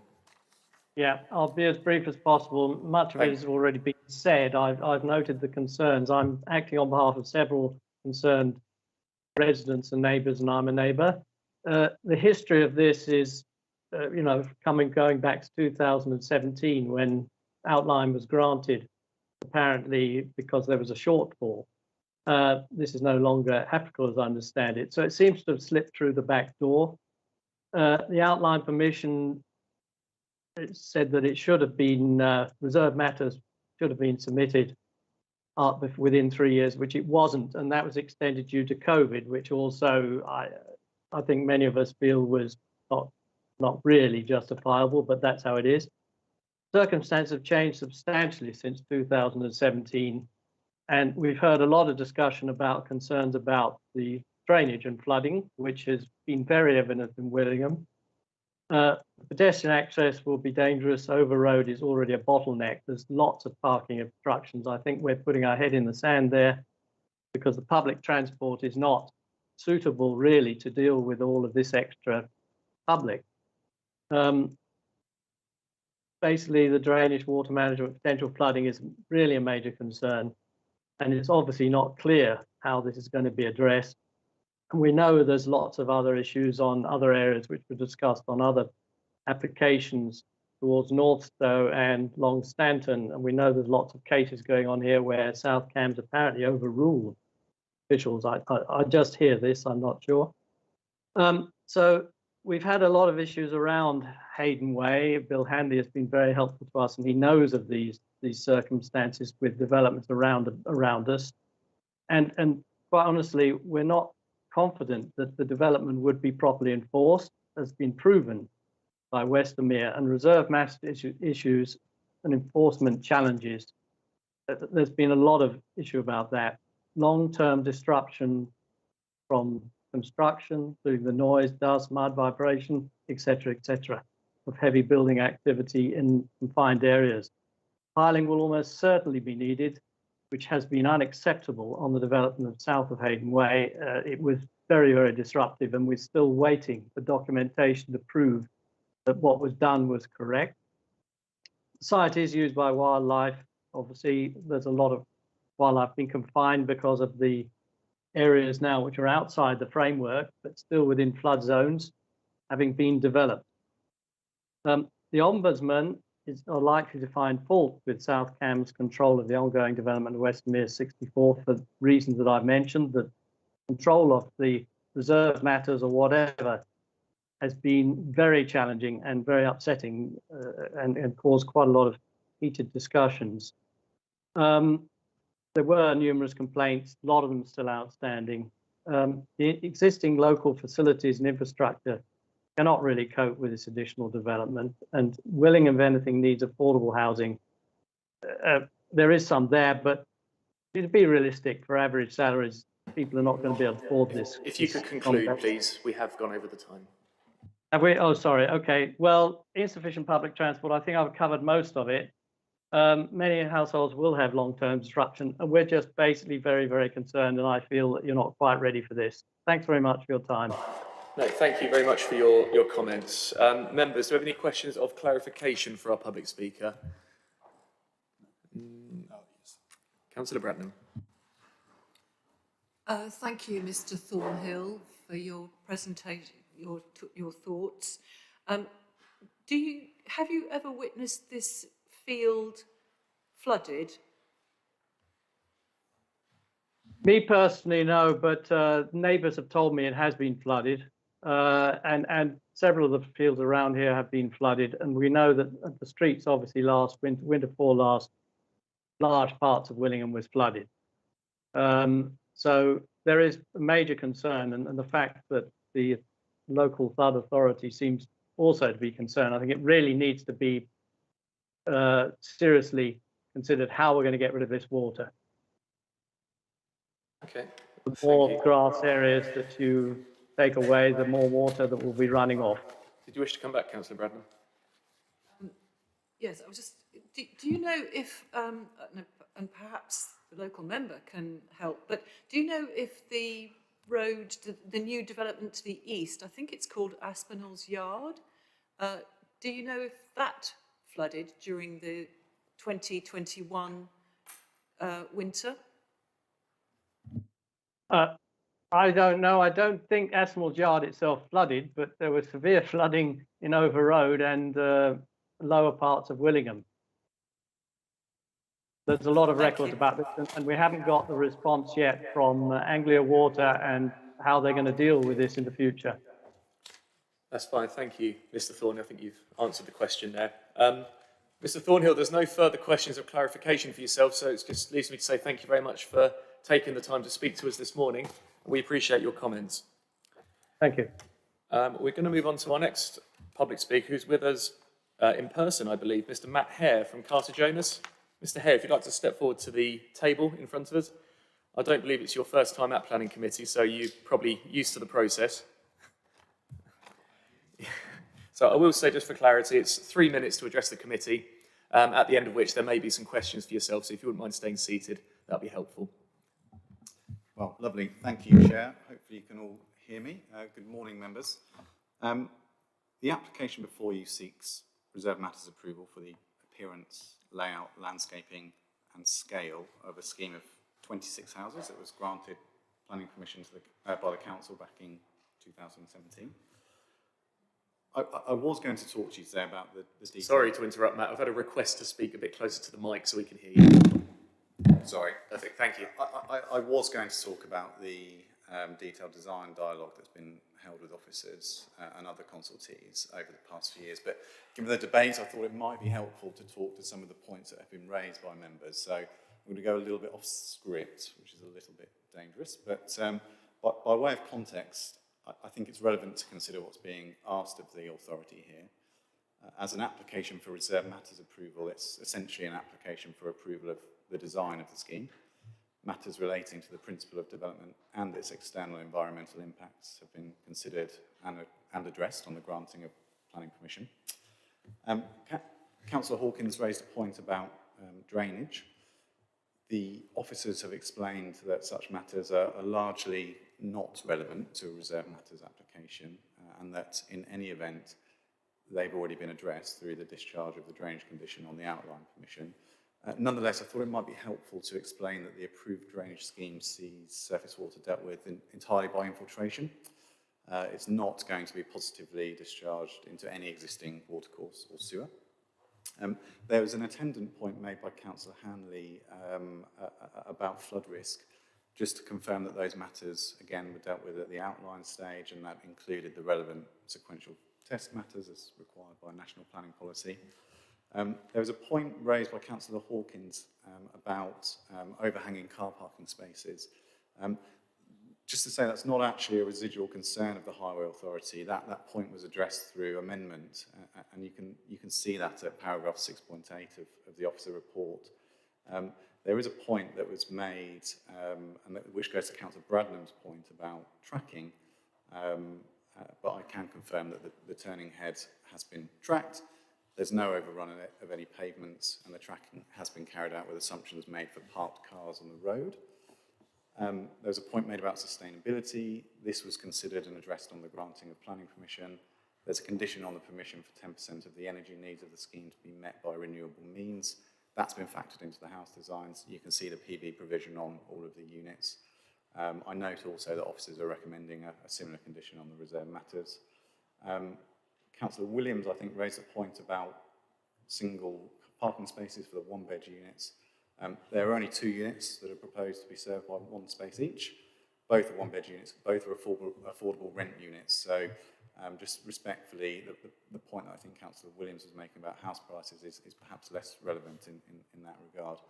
I'm further conscious that the main reason, as referenced by Mr Thornhill, for referral of this application to committee was due to the very negative experiences of local people during the piling of foundations on an adjacent housing scheme. And there's obviously an associated strong desire not to see this experience repeated. Just for reassurance, both the applicants and the builders have confirmed to me that there is no necessity or intention to pile on this scheme. So we would very much hope that that can be addressed. There's lots of conditions that deal with those matters on the outline consent in any event. We are over the time, Mr Hare, so if you could Okay, conclude. I'm literally about to wrap up, so just to say thank you. I'm happy to take any questions. The officers are recommending approval of this, and I'd be delighted if you would be able to vote in support of that recommendation today. Thank you. Thank you very much, Mr Hare. I think we're pretty well some questions of clarification from members for yourself. We do have one immediately from Councillor Hawkins. If any other members do have any, please do indicate. Thank you, Chair. Good morning, Mr Hare. Good to see you again. On the issue of the drainage, I'm surprised you say that it's not relevant to the reserve matters that the officers have said that. I don't think they have said that. Drainage is always important. You should know that. It's always important.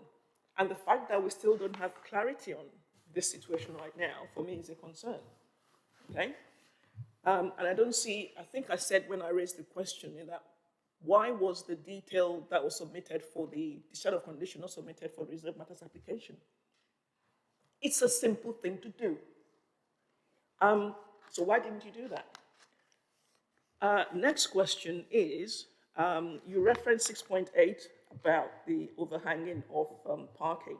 It still says, it gives the reference diagram number, appears to show the vehicle overrunning the footway in the vicinity of plot 19 is unacceptable and should be designed out at this stage.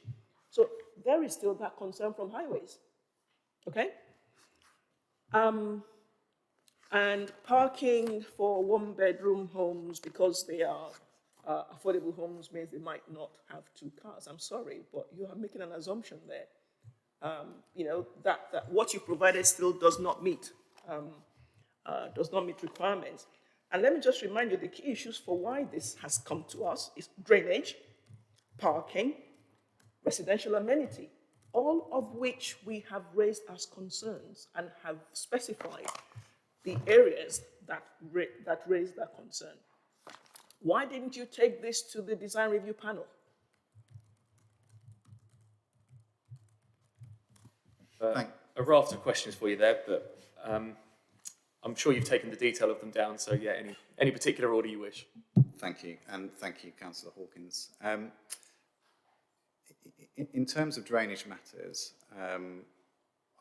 I said that the officers are suggesting that drainage matters are not especially relevant to the determination of a reserve matters application.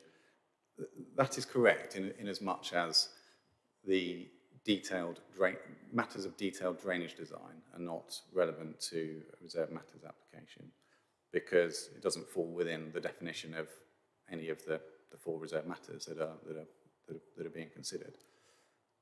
That's not to say that drainage isn't important. Of course it's important. And hence why the applicants took steps to deal with their detailed drainage condition proactively and ahead of making a reserve matters submission in this instance.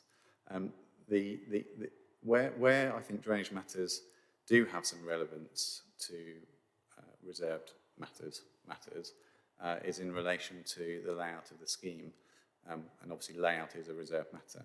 And you can see that from the record of comments from both the Council's drainage officer and the LLFA that the point that's being made is we want reassurance that the layout as proposed is compatible with the drainage scheme as consented.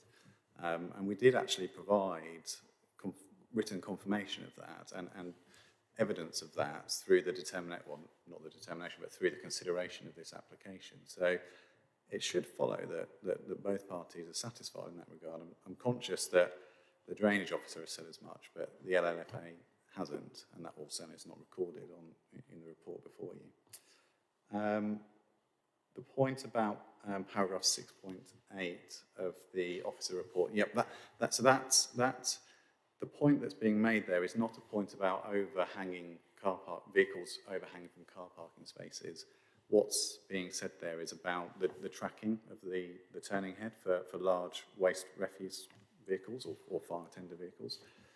And what the Highways Authority is saying is it appears that in that tracking, the vehicle overruns the footpath in a location proximate to plot 19. It's not actually the case. It's I personally always find these tracking drawings difficult to interpret, but if you look at it, you can see it's the sort of lines of the body that appear to just clip the curb edge of the footpath in that location. The vehicle does not have to overrun, and in any event, I'm advised that these sort of abstract tracking exercises are actually pretty robust, and in reality, somebody made reference to the sort of excellent waste refuse drivers that the council has, and I think the reality is that that's the case. The drivers actually are able to turn far more nimbly than the tracking software predicts. There was a point about the point that I made about an assumption being made about occupants of an affordable rent property, not having multiple cars. I think that's a fair point. It's an assumption, albeit it is an assumption based on the sort of observed propensity of occupants in very small affordable units to have more than one car, but an assumption nonetheless. I take that criticism. And there was a question about why did you not take this to design review panel? We didn't certainly didn't take the reserve matter schemes to the design review panel. We did have quite extensive pre-application discussions with the council's urban design team and landscape officers. So we had the advice that we sought was from the council's specialist officers, which we thought was an appropriate level of advice for a scheme of this size. I can't actually recall the design panel being expressly promoted to us during the pre-application process, albeit it was some time ago when we were going through this. And I wonder if that was because it was right at the beginning of the sort of the beginning of the pandemic when we started doing this, and I don't know if that had some consequences for the operation of the panel at that time, and I can't recall myself, but in any event, it wasn't taken before the design panel. So I think that's the questions you made. If I've missed one, tell me, and I'll come back. No, I think you have answered, but Councillor Hawkins, anything further? No. Okay. Members, any questions or clarification for the applicant then before we move on? Councillor Bradnam. Thank you, Chair. So, Mr. Head, thank you very much. I just wanted to draw your attention again, and I'm sure you're very familiar with the Environment Agency mapping, which I'm talking about drainage, of course, which shows this area, part of this area, being in the medium risk of flood, which means it has a chance of flooding between 1% and 3.3% every year. And it says, flooding from surface water is difficult to predict as rainfall, location and volume are difficult to forecast. And local features can greatly affect the chance and severity of flooding. But then when we come to risk of flooding from rivers or the sea, virtually the whole site is covered in a medium risk. And this tract of land through Willingham is not completely, but is less developed, I suspect for that very reason, because people in Willingham know that this area is at risk of flooding from the river. So I just wondered, and in our report, it says at paragraph 2.1, it describes exactly what I've just described from a diagrammatic representation. So to what degree do you feel that the provision that you've made, which refers to permeable paving, is likely to work when this area obviously already has a pretty high groundwater, because the risk of flooding from surface water is quick because the groundwater is already high? What is your confidence level of the fact that the likely success of your drainage plan? Thank you, Councillor Bradnam. I should sort of prefix any answer by saying I'm not a drainage engineer, but I'll answer as best as I can. You are right when you talk about the extent of the site that falls within defined areas of flood risk. That was a matter that was considered at the outline planning application stage on the granting of permission, and as I said earlier, including sequential test matters. I wasn't involved with that application, but the council, at the time, the council would have had to have satisfied itself that there was not other land in areas of lower flood risk available upon which to deliver the development, and clearly the council did satisfy itself that was the case, otherwise it wouldn't have granted planning permission. But your question in terms of how confident can I be that the consented drainage strategy will deal with surface water, I can only be as confident as the advice that we receive from the engineers that advise the scheme, which is that the scheme will work. And that, of course, is tested having regard to robust rainfall data and significant allowances for climate change, and what that will do to the amount of rainfall that's likely to land on the site in future years. So it has been robustly produced, and I think it's also relevant to note that it has been formally agreed. So it's not just our word saying this is an acceptable drainage strategy, it's also been found to be acceptable by the relevant bodies that consider those matters, such that the condition has been discharged by the council. I don't know if that's helpful, I suspect it's probably not, but that's probably, probably the best I can say. I think in answer to the question is basically yes, based on expert opinion. But no, Mr. Hare, we don't have any further questions of clarification for you, so thank you very much for taking the time to come and physically join us today in the room. We appreciate your time, and yeah, if you mind rejoining the gallery. Thank you. Thank you, Chair. Thank you all. Okay, I will ask at this stage Councillor Handley, as local member, do you wish to say anything now, or do you wish to save your comments for the debate? I will save my comments for the debate, thanks. Okay, thank you.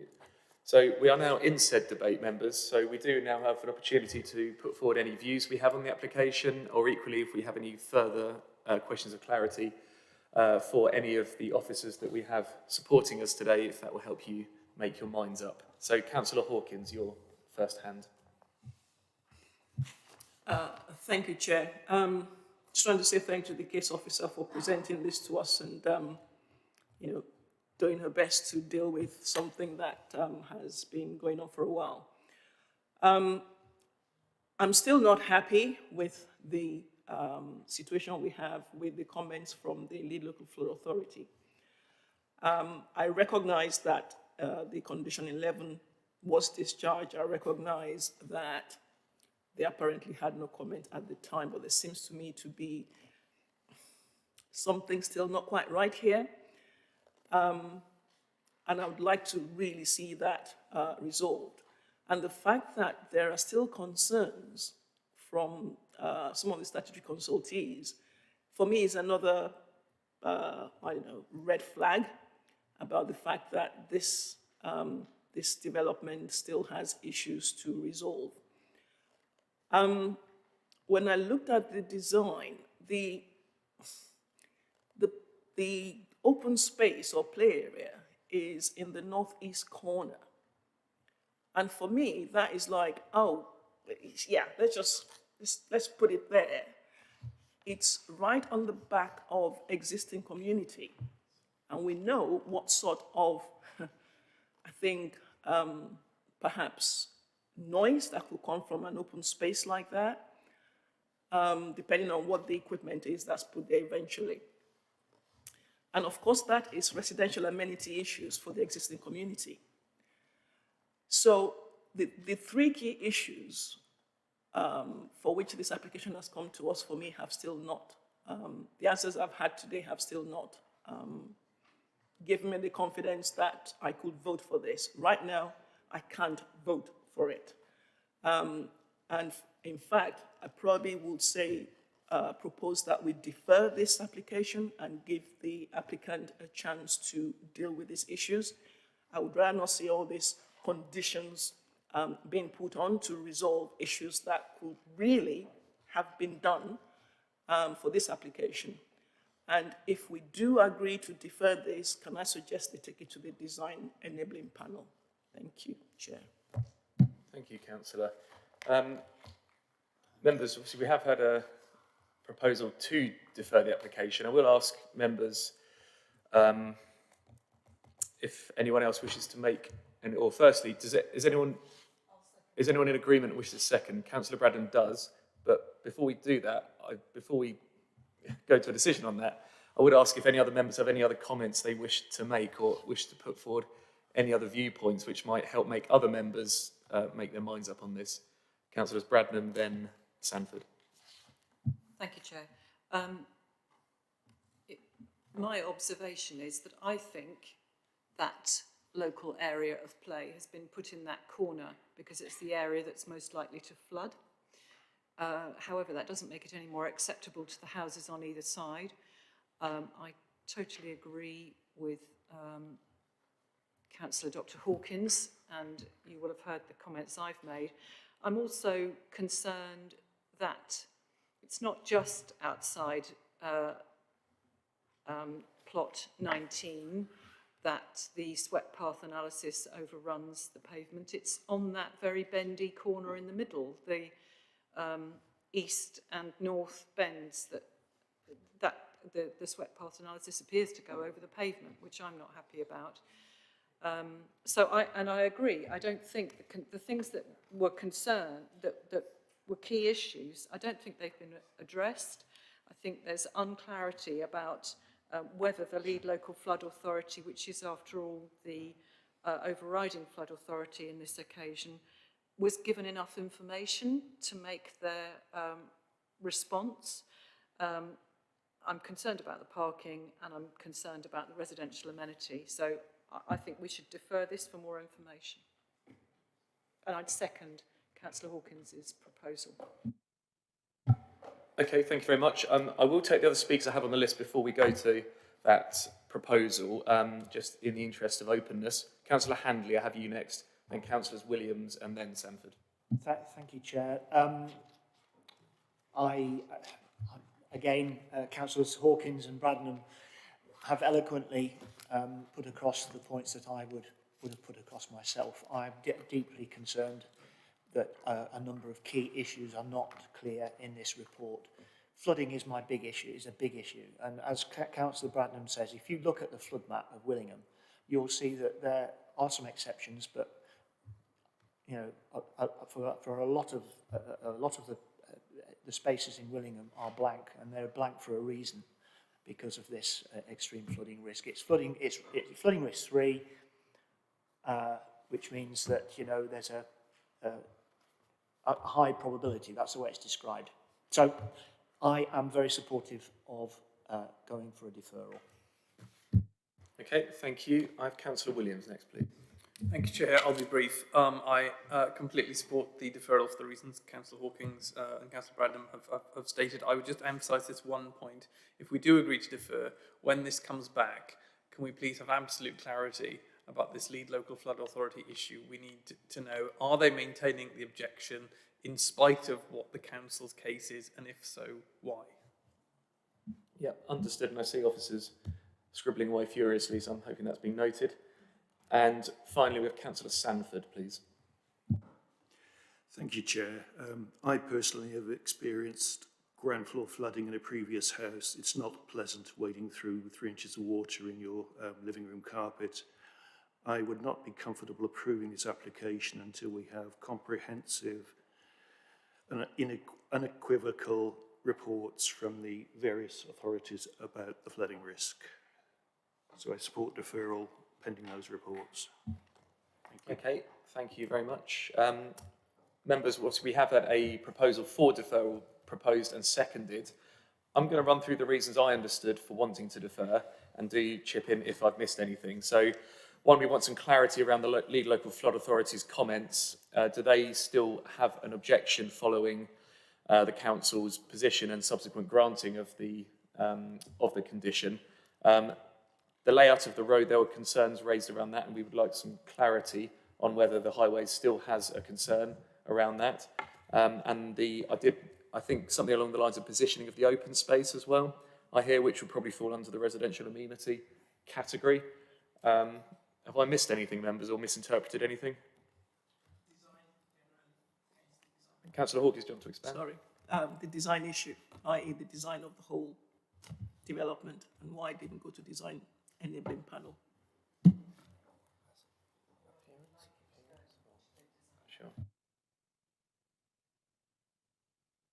Before we do take it, I'll ask for any officer input should they wish to before we take a decision on this, please. Either Alice or Phil. Through you, Chair. In terms of the design, as you've pointed out, it hasn't been to the design review panel. Appearance is obviously something that is being considered as part of this application for reserved matters. I mean, I've not heard any members suggest that the appearance of the dwellings is unacceptable. It's more to do with other matters. Whilst obviously the applicant and agent are here to hear your comments, we can't actually enforce them into taking the application to a design review panel. So I think just some clarity, is there a fundamental issue with the appearance? I've not heard any comments about that. What would be the purpose of taking it to the design review panel? Councillor Hawkins, perhaps you might comment on that. Yes, thank you. One, some of the actual appearance I don't like. I'm sorry, it's just one of those things. The layout, the frontages, you know, the size, the whole layout of the place for me. The fact that they shoved the open space in a corner, out of sight of everybody else except their neighbors, for me is a big issue. Why isn't the play space in the middle of the site? You know, they haven't designed this for young people who are going to use the space. You want somewhere where they can be seen. In that place, they can't. So just for clarity, so this is a question for officers, I think. So if we were to defer on reasons of design, we can't insist that they go away and redesign it, but obviously the applicant has heard our comments today, but it is possible for us to defer upon that reason, albeit we can't insist on them going to a design panel or indeed redesigning the scheme. Okay, sorry, Councillor Braddon, I interrupted you. Thank you. Yes, I concur. It's not to do with the appearance, and indeed, I actually noted the range of designs of houses, which were not wildly different to each other, but they were at least a range. My observation is it's about the layout and the amenity of this site because of the layout. They could have made a much more open aspect with natural surveillance of the play area if they had put the play area in the middle. And I've said why I think they put the play area where it is. But also there are concerns about the frontages and the likelihood of people parking on the road, and whether the proposals for parking arrangements actually meet with the design enabling panel's best views about the way of arranging these things such that parking is encouraged on plot rather than on the street. I think, yes, we can't insist, but we can ask that they use the time of deferral to go to the design enabling panel if they would choose to do so. I think that would be helpful to this development. I think that's clear. Alice has just reappeared on our screen, so I'm assuming she wants to give us some comments, Alice?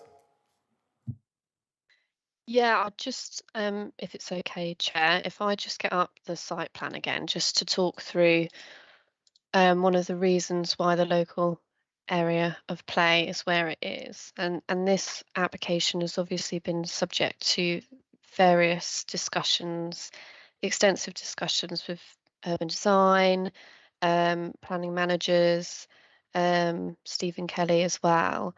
One of the reasons why it is located here is because of the depth of the rear gardens of these properties here. They're not, hang on, let me just make that bigger. They're not substantial, these gardens. I think they're only 6 meters in depth. So that is a real constraint in terms of the impact on those neighbours. If you can see my mouse just to the east, this local area of play would be overlooked by the properties surrounding it, albeit from within the development it is obviously beyond parked cars in this parking court. But what has been really difficult with the design of this scheme is to design a layout which does not result in an impact upon neighbours, whilst retaining a 3 metre boundary along these boundaries along here because of the easements, whilst having sufficient car parking levels, landscaping, etc. So I just wanted to kind of come back on a few of those points and give a bit more detail and rationale behind this particular layout. So I hope that helps. I think it has helped justify the reason for this design. Albeit members, if we are going to ask for a deferral on this, presumably, I mean, well, probably a question for officers actually, is there any harm in us including the design as a reason for deferral? As I say, the applicant doesn't have to act on it. No? Okay.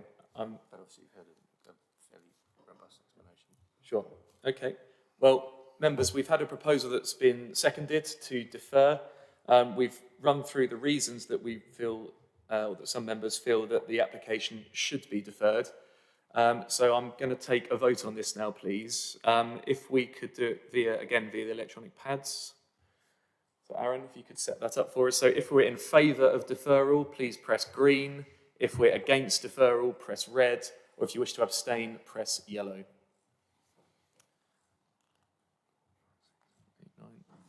There's 9 of us, so we need one more.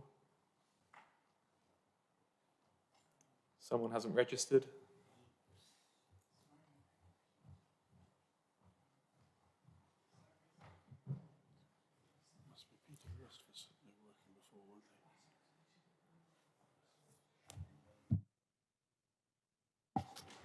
Okay, so I think everyone has now voted. So as you can see on the screen, we have 7 votes in favour, 2 against. So that application is deferred.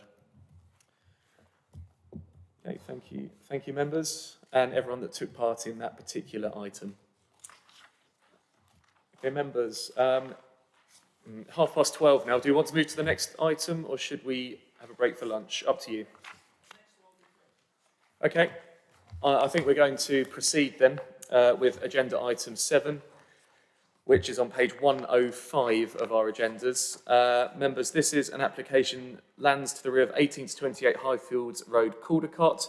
The proposal is a removal of condition 17, which is pursuant to the planning permission as listed in our agendas, and it's looking to replace that with a financial contribution through a section 106. The applicant is a Mr. Neil Farnsworth, who represents Calla Homes. The reason it's before us today is because it's a departure application, and the presenting officer is Mr. Michael Sexton, who's joining us in the chamber today. Michael, over to you for any updates and then a presentation. Thank you, Chair. No updates on this one, so I'll fly straight into the presentation.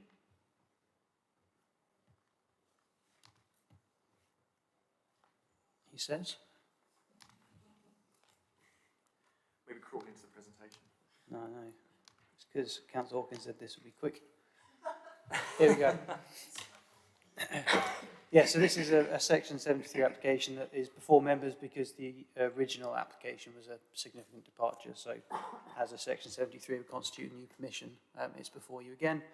And it is for the removal of Condition 17, which relates to some highway improvement works associated to a 2016 application that granted permission for 71 dwellings at not the address that's in front of you, but the address in the report. This is the site location plan. Just for context, it's fairly central in Caldecott Village. And this is the approved master plan from the 2016 application for 71 houses, which is currently under construction. So condition 17 of the existing consent requires, prior to occupation of the 36th dwelling, some highway improvement works as set out in a Waterman report for pedestrian environment and cycle parking review to be carried out. The proposal before you is to remove the requirements of condition 17 and instead replace that with a financial contribution of £60,000 towards schemes of widening the footway on the western side of Highfields Road. The logic being that that will tie into other highway improvement works that are being carried out on two other large developments within Caldecott. For context, this is an extract from the Waterman report, which shows several areas where new pedestrian crossings and surfacing would be installed across quite wide areas within Caldecott. What is proposed instead is that that condition is removed, and instead the £60,000 would be used to widen an existing footway indicated in blue. For context, there are footway widening requirements in red for the Balfour Betty site, which is indicated by the red star, and the Linden Homes site and the footway widening works in green. So you can see that the logic is the financial contribution would enable the footway between those other two sites to also be widened, so you have one connected footpath, widened footpath coming from all three sites. This is supported by the Transport Assessment Team and is not considered to give rise to any highway safety issues. So key material considerations, principal development, it's already been established, it's under construction as we speak. Members need to be satisfied that they are happy with the removal of condition 17 and what the financial contribution would bring forward in its place, and any other matters. We do have Tam Parry from Cambridgeshire County Council Transport Assessment Team on the call, should you wish to ask any questions of Tam. That's it from me, Chair. Thank you. Thank you, Michael. Members, do we need any questions of clarity at this stage, or can we jump straight to public speakers? No? Okay, well, we do have some public speakers with us. We're being joined virtually by an agent of the applicant, Neil Farnsworth. Are you with us, Mr. Farnsworth? I am with you, yes. Oh, yeah, good afternoon. We can see and hear you fine. So, as with other speakers, we'll allow you 3 minutes to address the committee, at the end of which there may be some questions for you from committee members. So if you could stay on the line, that would be very helpful. No problem. Chairman and members of the committee, thank you for the opportunity to speak to you this afternoon in respect of our application at land to the rear of 18 to 28 Highfields Road, Caldecott. I wanted to take this opportunity to clarify Carla's position in respect of the negotiations that resulted in the submission of this variation of condition application. The Waterman report, which was submitted alongside the original planning application, contains several recommendations in line with the aspirations of the Council's Transport Assessment Team. This set out the desired pedestrian improvement works for Caldecott, which will be implemented by certain developments in the area and secured via conditions to the requisite planning consents. Carla Homes were seeking to discharge these obligations before being contacted by the Council's Transport Assessment Team in October 2019. The team felt there was a lack of space on the adopted highways for the proposals to be fully implemented. Following a meeting with the Transport Assessment Team in November 2019, they advised Carla that their proposed works were no longer seen as necessary to the current plans. Carla were then asked by the Transport Assessment Team whether we could apply to vary the condition attached to our planning permission. This would enable a financial contribution equivalent to the cost of the original works to be made towards another scheme for the improvement of wider development of transport links in the area. Contrary to some of the comments and objections within the committee report, Carla was always willing and would remain willing to honour the requirements of condition 17 should there be a desire for these to be implemented.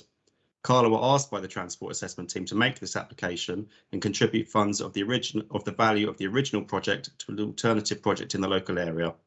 We have made this application at the request of the council and at our cost. Carla remained committed to working alongside the local authority and seeing improvements to the local infrastructure of the area.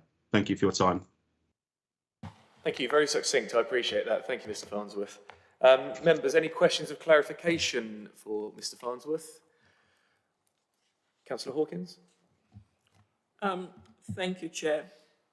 Just perhaps if you could explain the restriction that led to this proposal being made. Because there was a certain crossing that you couldn't do because there isn't the space for it. Can you explain that? My understanding is that, as I said, some recommendations were made within the Waterman report. These were assessed by the transport assessment team. They came back to us and advised that there wasn't sufficient space on some of the pedestrian footways. Hence, they requested that we put this application in instead. No, thank you very much for that clarity. Councillor Bradnan. Sorry, Chair, I always thought we were in debate. No, not yet. Any further questions of clarity for our speaker? No, I think you're off the hook, Mr. Farnsworth. Thank you very much for taking the time to join us today and give us your comments. We appreciate it. Thank you very much. Okay, members. I should ask Councillor Hawkins as local member. Do you wish to add anything at this stage? No, not really. I mean, I understand the reason why this has come forward. But what I would like is if Tam Parry could actually just explain to you the restriction that led to them saying that Carla should do it this way. And by the way, it's fully built apart from, well, the estate is now already lived in anyway. Okay, well, members, I think probably safe to go to the debate now. So Tam, I see you are with us today. So perhaps on Councillor Hawkins' request, if you could just explain why we have this in front of us. Thank you. Yes, good morning, committee. I'm Tam Parry, Transport Assessment Team for Cambridgeshire County Council. Yes, indeed, the applicant had the original condition to install the works which were set out in the Waterman report, which were in essence improving pedestrian crossings within the village. When my colleagues in Highways Development Management looked at these kind of proposals in detail, they then came to the view that it was hard for some of them to be constructed, and that's why, working with the applicants, we made the request that they would make the contribution instead of doing the works. That would then allow the county council to come forward and implement the footway widening works, which we feel would be more beneficial for the village in that it will help to hopefully complete the highway or footway widening works through the village from the primary school all the way up to St Neots Road. So that's why this application is before us, and we thank Carla for working with us to achieve that objective. Tam, thank you. That's very useful. Members, do we have any questions of officers, or can we go to the vote on this, please? Is everyone content to take a decision? Does anyone wish to either vote against or abstain on this one? Can we take it by affirmation? This is agreed? Agreed by affirmation there. So thank you very much, everyone. Thank you, Tam, and to our public speakers, Mr. Farnsworth. Okay. Thank you very much. Thank you. Members, we have 2 items in Whittlesford next. Do we want to take a break before them, or do we continue? I'm easy. Does anyone wish to have a break? Okay, we'll take lunch then, members. It is 20 to 1. By this clock up here, if we come back at 10 past 1, and we'll restart then. Thank you very much. We will go for lunch.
Good afternoon, everyone, and welcome back to this meeting of South Cambridgeshire District Council's Planning Committee. We are carrying on with the agenda. We are now on agenda item 8, which is an application at the Lionworks, Station Road, Whittlesford. The proposal in front of us is for the approval of the reserve matters relating to 67 residential units and the formation of a new access road. The applicant is a Mr. Best, and the reason it is before us is because it was referred to the planning committee by officers as well as the parish council. The reporting officer is Michael Sexton, who's with us in the room. Michael, if you want to give us an introduction to this one, and perhaps if it's relevant at this stage, maybe explain the relevance between this item and the next item, which is on a very similar site. Thank you, Chair. So just to cover the relationship between these next two items, the Reserve Matters application relates to most of the site. At the time the outline consent was granted, the applicant did not have ownership of the parcel of land in the top right-hand corner of the site, and that is why that section is subject to a separate full application, which is the item that we'll come on to. Those areas should become clear during the presentations.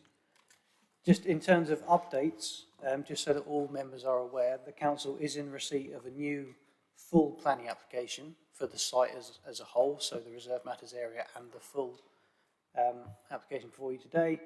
That's a fairly new application, reference 22/02571/full. That has come forward for 68 units. Public consultation started on that item on the 18th of July. So it has no bearing on the matters before you today. It's just for clarification that there is a new application in for the whole site. We also received a further representation on Monday, the 27th of June, from a local resident who had objected to the application before. So just for clarification, they've effectively put in another statement asking that the committee has due regard to their objections they'd submitted previously, which are summarised in the report. They would like to emphasise the fundamental mistake that the development is taking an urban planning approach, whereas Whittlesford is a small rural parish.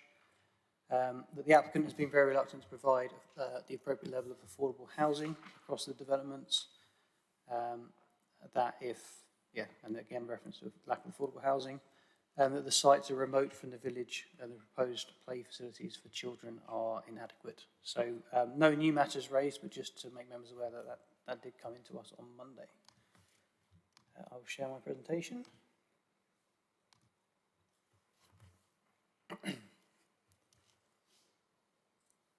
Yes, this first application is a Reserve Matters application for access, appearance, landscape, layout and scale following outline permission S/074615OL. And it's seeking to provide 67 residential units and the formation of a new access road at 39A and Lionworks Station Road West, Whittlesford. So for context, where the application site is, it's not overly clear, I'm afraid, but the red line boundary covers most of this brownfield site.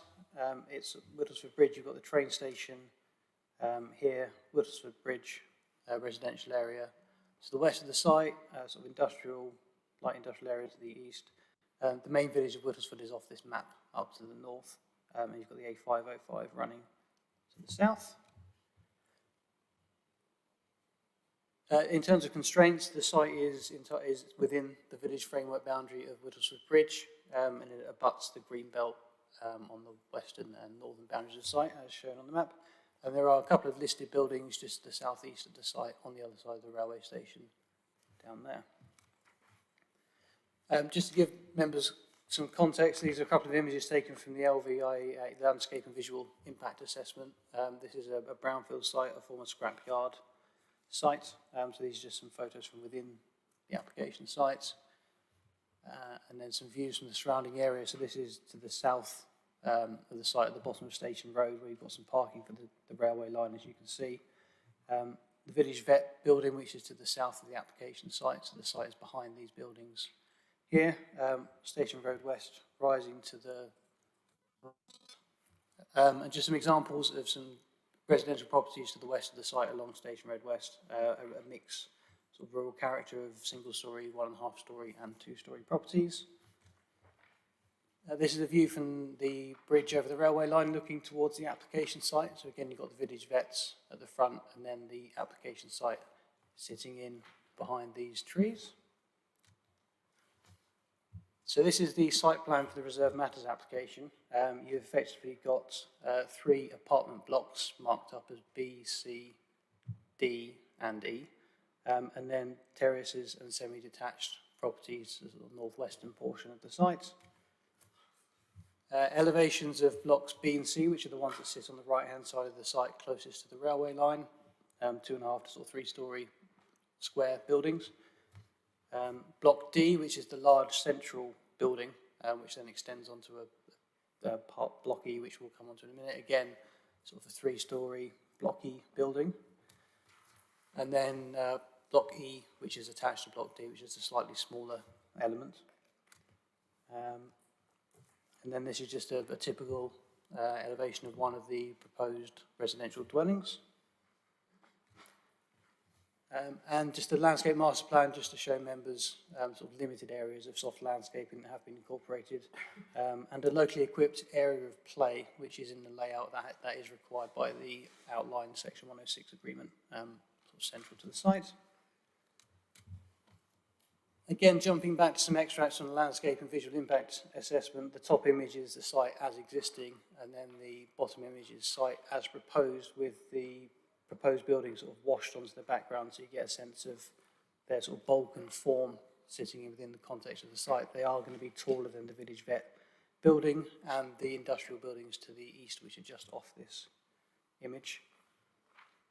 This is again another LVA extract taken from Duxford Road, sort of up towards Whittlesford Village, looking back towards the site. So at the top you can see the existing industrial buildings to the east, and then this bottom plan shows at year 1 how those buildings would sit in that wider context. They would be quite evident in those wider views across open countryside and greenbelt land.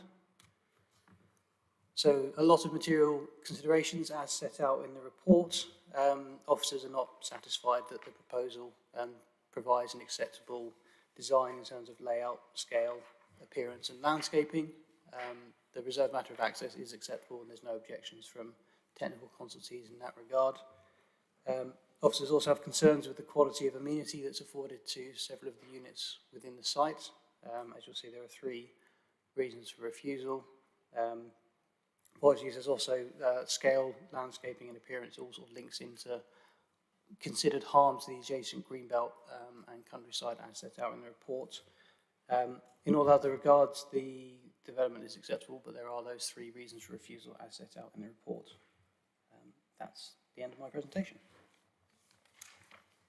Michael, thank you for that. Members, before we go to our public speakers, does anyone want anything clarified by Michael following his presentation? No, I think we're good. So we'll move to our public speakers now. We just have the one, Councillor Arthur Greaves, who's the chair of Whittlesford Parish Council. Councillor Greaves, I see you're online. Are you able to? Yes, you're there. We can see you. Albeit we can't hear you.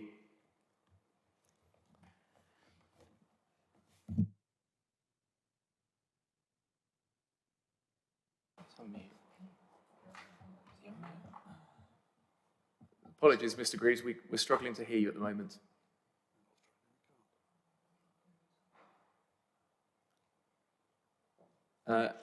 No, so we've got 0 sound coming from your computer, I'm afraid.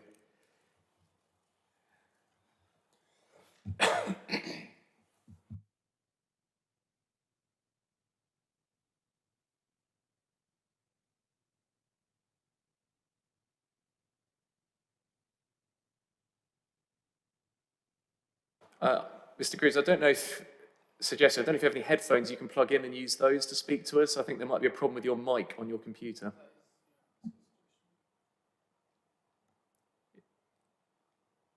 If you need some time, we can come back to you, Councillor Greaves.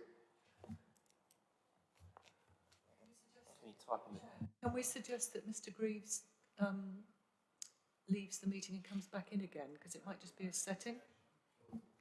We could try that, Councillor Greaves. I don't know if you were able to leave the meeting and then rejoin, and hopefully that may or may not fix the issue, but we'll try. And make sure his microphone is on when he comes back in.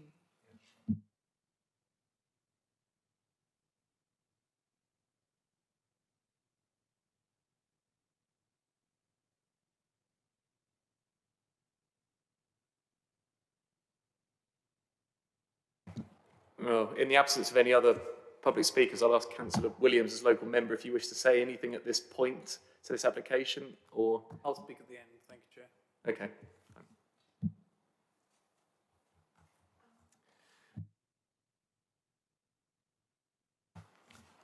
Is it okay to ask an officer a matter of clarification? I'm sorry, I know you've gone beyond that, but it just occurred to me as you closed that portion of the... Whilst we're waiting, I'll be appreciative of something to fill the time, so yes. Good, okay. No, Richard. Happy to oblige. Okay, so we have a question of clarification for one of the officers.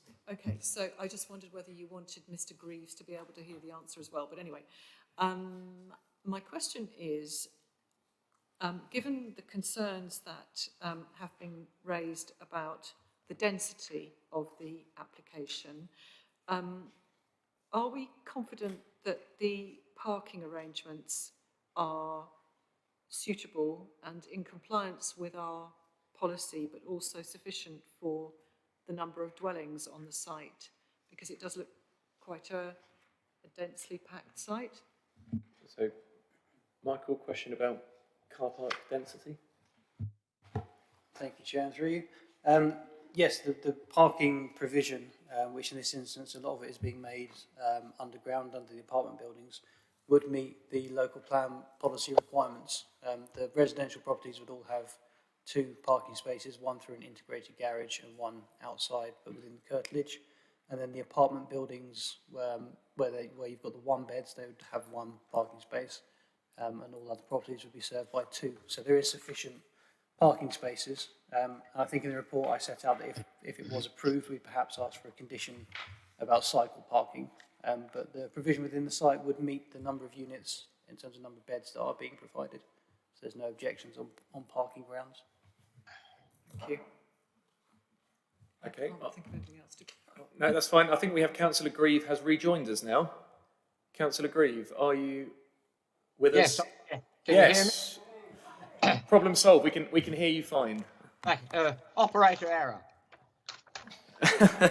Exactly. So, as with other speakers, Councillor Grieve, you have 3 minutes to address the committee with your comments, at the end of which there may be some questions of clarity for you. So please do stay on the line. We'll do, yeah, we are still dealing with the 67 residential properties. Yes, that one still first. Yeah, please go ahead. Yeah, thank you. The application to provide residential units amounts to about 51.3 units per hectare. This figure is in excess of the urban location, which is between 40 dph and 30 dph, as set out in the small rural village local plan of 2018, which is policy H/8, I believe. This application sees the limitation with proposals for 75, which is totally unacceptable, being 2.1 times the rural limit. Whittlesford is classified as a South Cambridgeshire group village, and such applications for a residential development should be restricted to a maximum of eight dwellings. This development is out of keeping with the surrounding properties. There is no requirement in the village for four-bedroom properties, and we have noted again that there is no affordable houses being included in the development whatsoever. The play area is totally inadequate, and a substantial piece of land in the development is needed to provide proper play equipment for the children. The lawn, which is the big open space in the village, is a long way from this development, and it's a busy road as well. They may have to walk along, which is totally not safe at all for children on their own. There is insufficient parking at these properties, and it is assumed that the properties would only have one vehicle parking space, as residents would be using public transport, which in practice is not the case. Therefore, any extra vehicles would be parked in Station Road West, where even now we have an ongoing problem with commuter parking. This is only going to make it worse.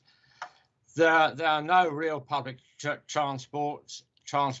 The only one is train from the railway station.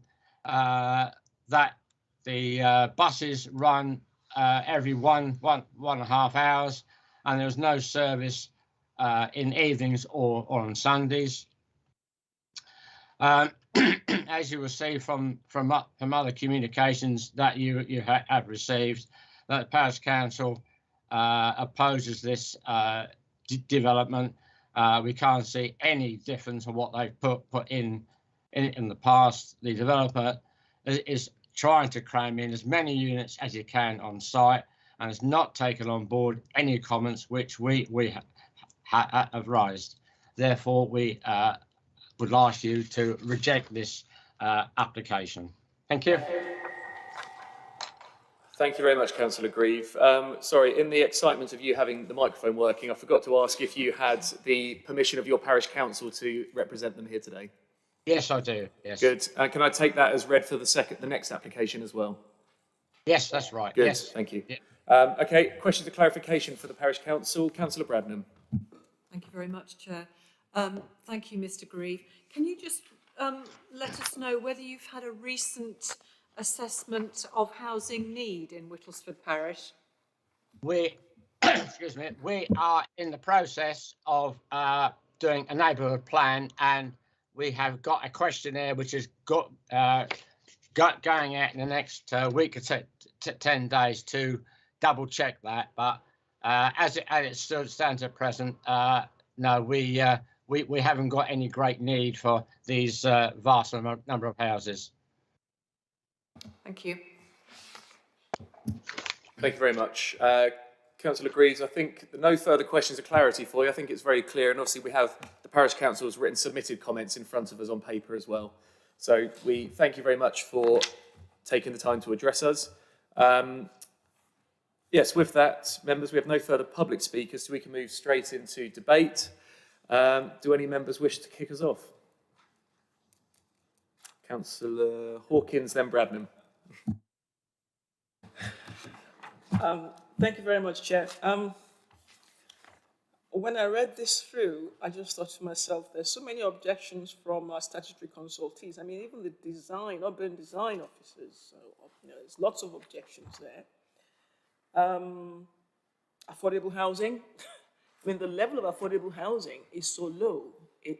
And whilst there is potentially a reason for that, I'm afraid it doesn't convince me that this, that this level of development on this site is suitable. There's objection from the landscape officer as well. So all in all, for me, even drainage, I mean, that's an issue that's been going through the applications today. There's a holding objection on it. I'm afraid I'm not convinced by anything I've seen or heard so far about the suitability of this site for development. Thank you, Chair. Thank you very much. Yeah, it's probably worth noting we have objections from 1, 2, 3, 4 of our statutory consultees, as well as the parish. So just for clarity around that. Councillor Bradnam's next, please. Thank you, Chair. I know this area a bit, and the reason I asked for clarification early on about parking arrangements is because I know how difficult it is in this area to park for people wanting to use Whittlesford Parkway Station. And this looks like a really dominating development, but weirdly it doesn't seem to respond sympathetically to the fact that Whittlesford at this area is actually a village which just happens to have a railway station through it. On the east side of the railway, it is more industrial with our own county council depot there. But on this side, it is more rural and it is more residential. And this application seems to borrow its vernacular from the industrial buildings on the east side, which seems a little unfair and inappropriate because it is basically a residential road, Station Road. I just think it's overdevelopment of a site. It appears to have far too much on it, and obviously the Parish Council is in the process of doing a neighbourhood plan to establish whether there is actually a need for housing in this area. But the other thing is that housing in this area is a very long way from the facilities in the remainder of the village. So I tend to concur with both the Parish Council and our presenting case officer. I don't think there's enough to like about this. Thank you. Thank you very much. And Councillor Williams, please. Okay, thank you very much, Chair. Yeah, obviously, I'm the local member, as I made clear earlier. I think Councillor Bradham and Councillor Hawkins have summed this up very well. I think the report is also very good and summarises the situation. As you've already said, Chair, we have numerous objections, urban design. This is a very dense urban development in a rural village location. There is an acceptance of some development on this site, but there isn't acceptance, I think it's fair to say, of this nature of development. I think the objections largely speak for themselves. I would just add a note about parking, just to reflect that there is a lot of local concern about parking and access in this area, which is a very, very sensitive area and has suffered and continues to suffer a lot of problems with people parking all over the place to access the train station. So that is a significant local concern as well. But as I say, to sum up, I think the officer's report sets the case out very well, and I see no reason whatsoever to depart from that. In fact, I see a lot of reasons to support the officer's recommendation. Good. Okay, members, we've heard various reiterations that they would support the reasons for refusal that the officers outlined. Do any members wish to give an opposite view? Do any members wish to speak in favour of the application? No. Members, can I take it then we probably at a stage where we can make a decision on this? Yeah, okay. Well, I said I haven't heard anyone speak in favour, so I will ask it. Does anyone wish to either vote to approve or to abstain on this item? No. Can we take it by affirmation that this item is refused?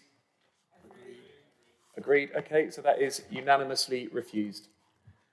Thank you very much, everybody. Okay, we'll move straight on then to the next item, which is item 9. That's on page 157 of our agendas. And it is, again, the same area, same case officer. Michael, over to you. Thank you, Chair. I'll just reiterate the updates for clarification. There is a new application in for the site, the whole site, reference 22022571, which is currently just started public consultation. And again, on Monday this week, we received a representation from a local objector reiterating their concerns to both applications in terms of design approach and affordable housing, as I set out at the start of the previous item. I do have another short presentation. Obviously, there is some overlap, so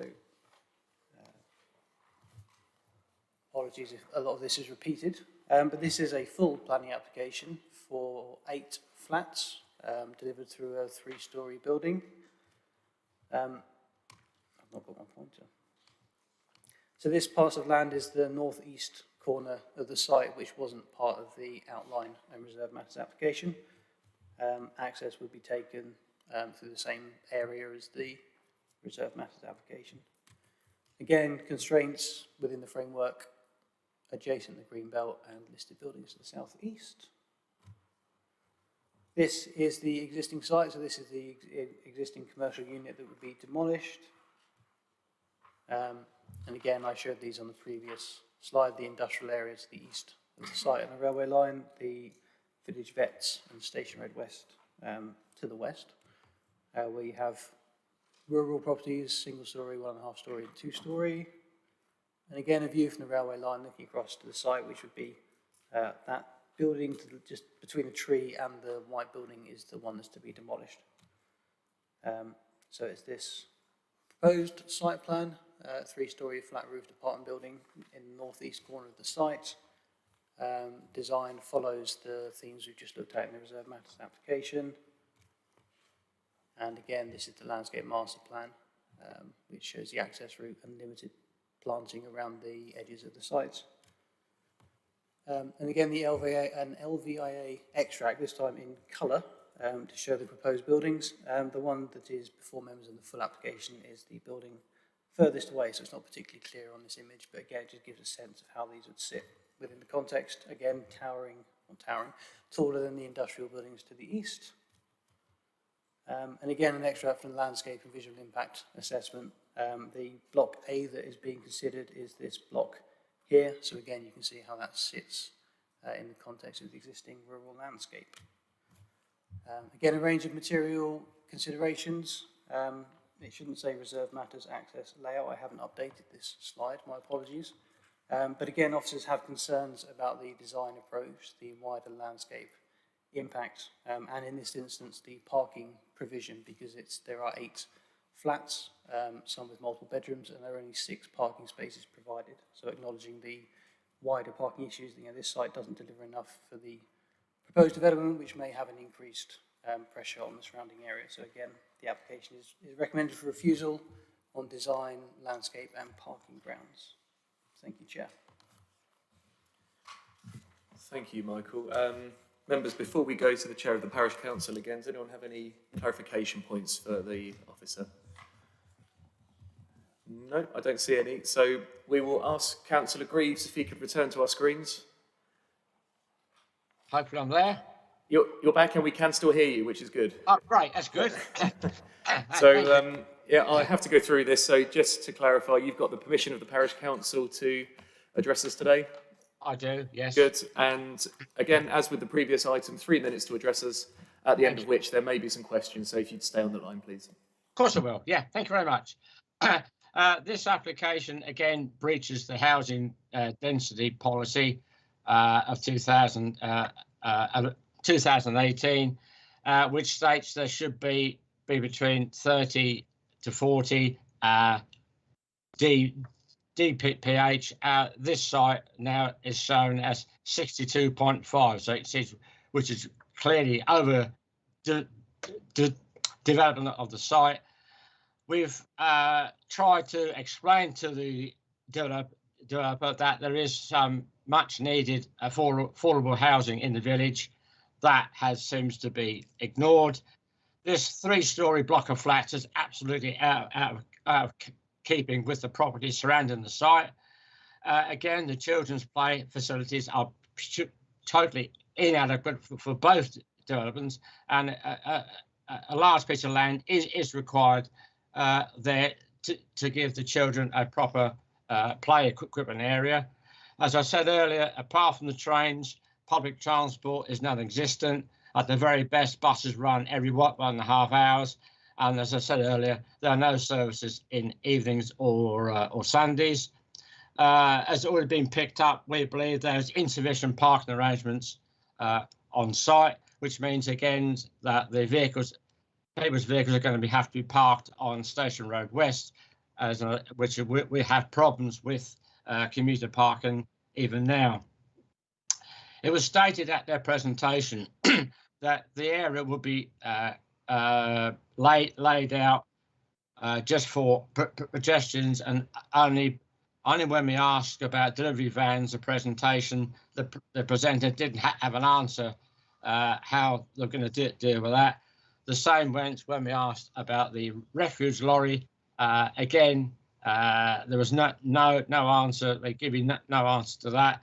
It was stated that the area would be laid out with York stone and brickwork. And again, we asked about the weight of these vehicles that soon probably break the surface up. Again, there was no answer back from him. It seems to us as a parish council that the developer hasn't given a great deal of thought into this area. He's trying to cram in as many units as he can on this site. Therefore, we object to the proposal, and we ask that you also reject this application. Thank you. Thank you, Councillor Greaves. Members, do you have any questions of clarity for the parish councillor? No, I think that's all very clear to us, Councillor Greaves. So again, we thank you very much for taking the time to come speak to us today, and for the patience of sitting through a lot of other items that aren't relevant to you. So we appreciate your time today. Thank you, Councillor. No problem. Thank you. Thank you. Okay, Councillor Williams, anything to add as local member, or are you going to save your comments for the debate? I'll speak as a local member this time. I would reiterate the comments I made before, really, having read the report, which I think is very good, summarises the position neatly. The list of objections is the same. In fact, parking is added. I've already referenced that. So, yeah, I would support the officer's recommendation. Thank you, Councillor. So we've heard from the Parish Council, the officer and local member. Does anyone wish to kick the debate off? Councillor Handley. This is so similar to the previous application. I don't think we should need to spend a great deal of time on it, frankly. That's my view.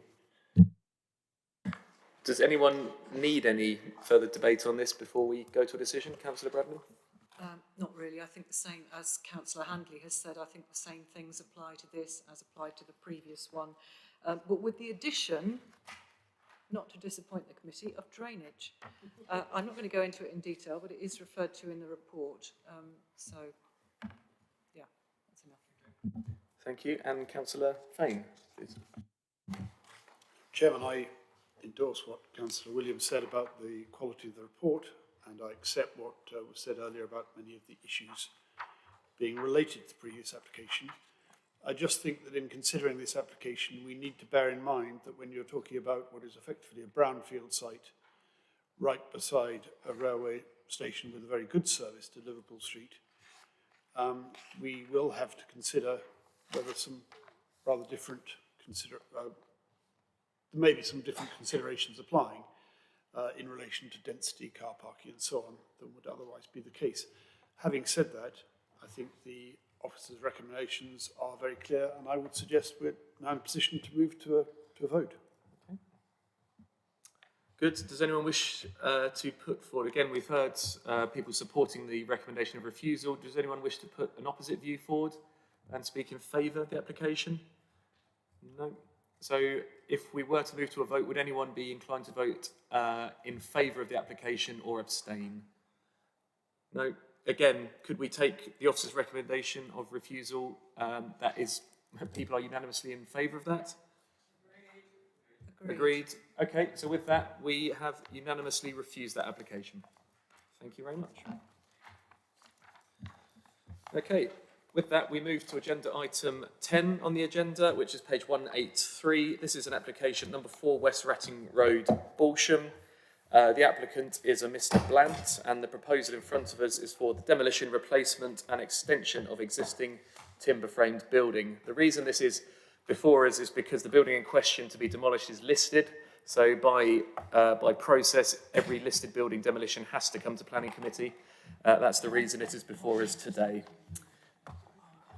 The presenting officer is just getting set up, so we'll give him a minute, and then we'll move on. It's probably worth mentioning as well, this item does link with the next item, item 11, which is for exactly the same site.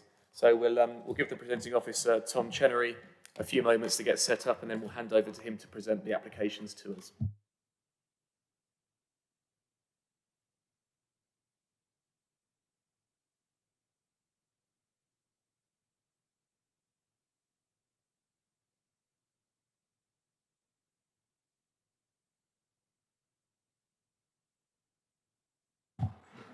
Thank you, Chair. I'm set up now, which is wonderful. The application seeks to demolish an existing timber-framed outbuilding, which is part of an existing listed building. Would you be so kind as to slow down a bit? please? Yes. Because I'm mindful we might be able to hear you, but it might be hard to hear online. Not a problem. Thank you, Councillor. The application seeks to demolish the existing timber-framed outbuilding, which is part of the existing listed building. The application is before members as it seeks to demolish part of the listed building. There are several updates on the application, the first of which is that we seek to add an additional condition which would restrict the extension, so it would only be, it would not be able to form its own independent unit. And secondly, a neighbour objection letter was received, which should have been sent around to all members, which I'll cover the points raised. So there were concern over the activities in the space that was not previously occupied. The proposal would generate noise and disturbance to the detriment and the enjoyment of the private amenity space. There was an intensification of the use of the site, which will affect privacy and amenity with new window openings. The proposal is directly adjacent to a quiet corner, as family member is very sensitive to the noise and can have a negative impact on mental well-being. There's an objection to the size of the proposal, and there are also tree protection issues. The application site compromises a Grade 2 listed building known as 4 West Ratting Road, Balsham. It's the site outlined in red. The dwelling is located within the Balsham Conservation Area as well. The host dwelling is a 2-storey building which benefits from an existing outbuilding which has previously gained planning permission to be converted to an annex. The outbuilding to the rear, which is part of this application, was part of a wider group of outbuildings which were demolished in the mid-20th century. The current outbuilding was joined to the main dwelling as part of an extension in the late 19th century. Due to its connection with the host dwelling, it is considered to be part of the Grade 2 listing. This is just a GIS map of the site with the listed building in question. So, because the application type, there are 2 applications as part of the proposal. So there is the householder full application, which I'll discuss the main considerations as part of. So for that, it is the impact on the fabric of the listed building. We also consider the impact of the character and appearance of the conservation area, impact on neighbouring amenity, and whether there are any ecological implications. I've just set out a brief history of the site, which includes the conversion of the outbuilding, as I mentioned. The application was previously withdrawn because there were ecological issues, but they have since been rectified as part of this application. This is part of the listed building application as part of the proposal. The main considerations for this are the impact on the fabric of the listed building. This is just a plan showing the existing layout. And this is the proposed site plan. Just at the top of the image is obviously the aspect that is being amended. And these are the current existing elevations. And these are the proposed elevations.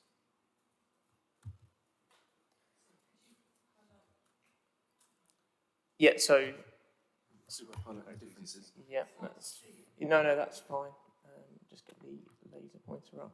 So, I'm not sure if you can tell, there are very subtle differences. The height is essentially staying exactly the same, and so is its protrusion from the dwelling itself. So it is in quite a dilapidated state. So this area here is the existing outbuilding to be demolished. It's probably slightly easier to see on the southern elevation. And then pretty much the only differences are the roof has obviously been updated and the walls are being updated, but essentially it is of a very similar design to the current existing outbuilding. There's an additional door going in the southern elevation there. Is it necessary at this stage? Okay, if that would help. If you use the mic. Sorry, thank you. Sorry to interrupt, but thank you. And can we clarify that the west elevation is what would be seen from the road, whereas the south elevation is at right angles to the road? Yes, yeah, sorry, I was going to go on to that on the next slides, but the western elevation is what you would see from West Ratting Road. The southern elevation, it would be at a right angle to the road, but it is not visible from that southern elevation, where the actual outbuilding is not visible from West Ratting Road itself, on that elevation anyway. So this is the street scene imagery, so obviously this is the main dwelling, sort of what I'm highlighting here. And as you can just see, this is the outbuilding where the pointer is that is seeking to be demolished and replaced. I've just got some other more updated photographs. This is the proposed and the existing outbuilding, which is sought to be demolished. And this is a better close-up image just to show, obviously, its dilapidated state. This next imagery on the left, once it loads. This image on the left is from within the garden space of the host dwelling, and it's just showing the side elevation. So this would be the northern elevation. This would not be the southern elevation, as you alluded to, Councillor. And this would be the northern elevation. But the bottom right-hand image would be the southern elevation. That is from within the garden, within the application site from the other side. Just thought I'd raise again the comments for discussion. So obviously there was the neighbour objection, the one that was passed around to members prior. That was received during the application process, and that has been considered throughout the application process. See, all those comments are on there. The consultee comments, there have been no objections, although most have recommended subsequent conditions. And I just thought I'd sort of clarify regarding the neighbour objection that the proposal is no closer to the proximity than the existing built form. The proposed use is not an increased intensification and would be a continuation of the current use. Any noise that would be expected in such a residential location is considered sort of standard.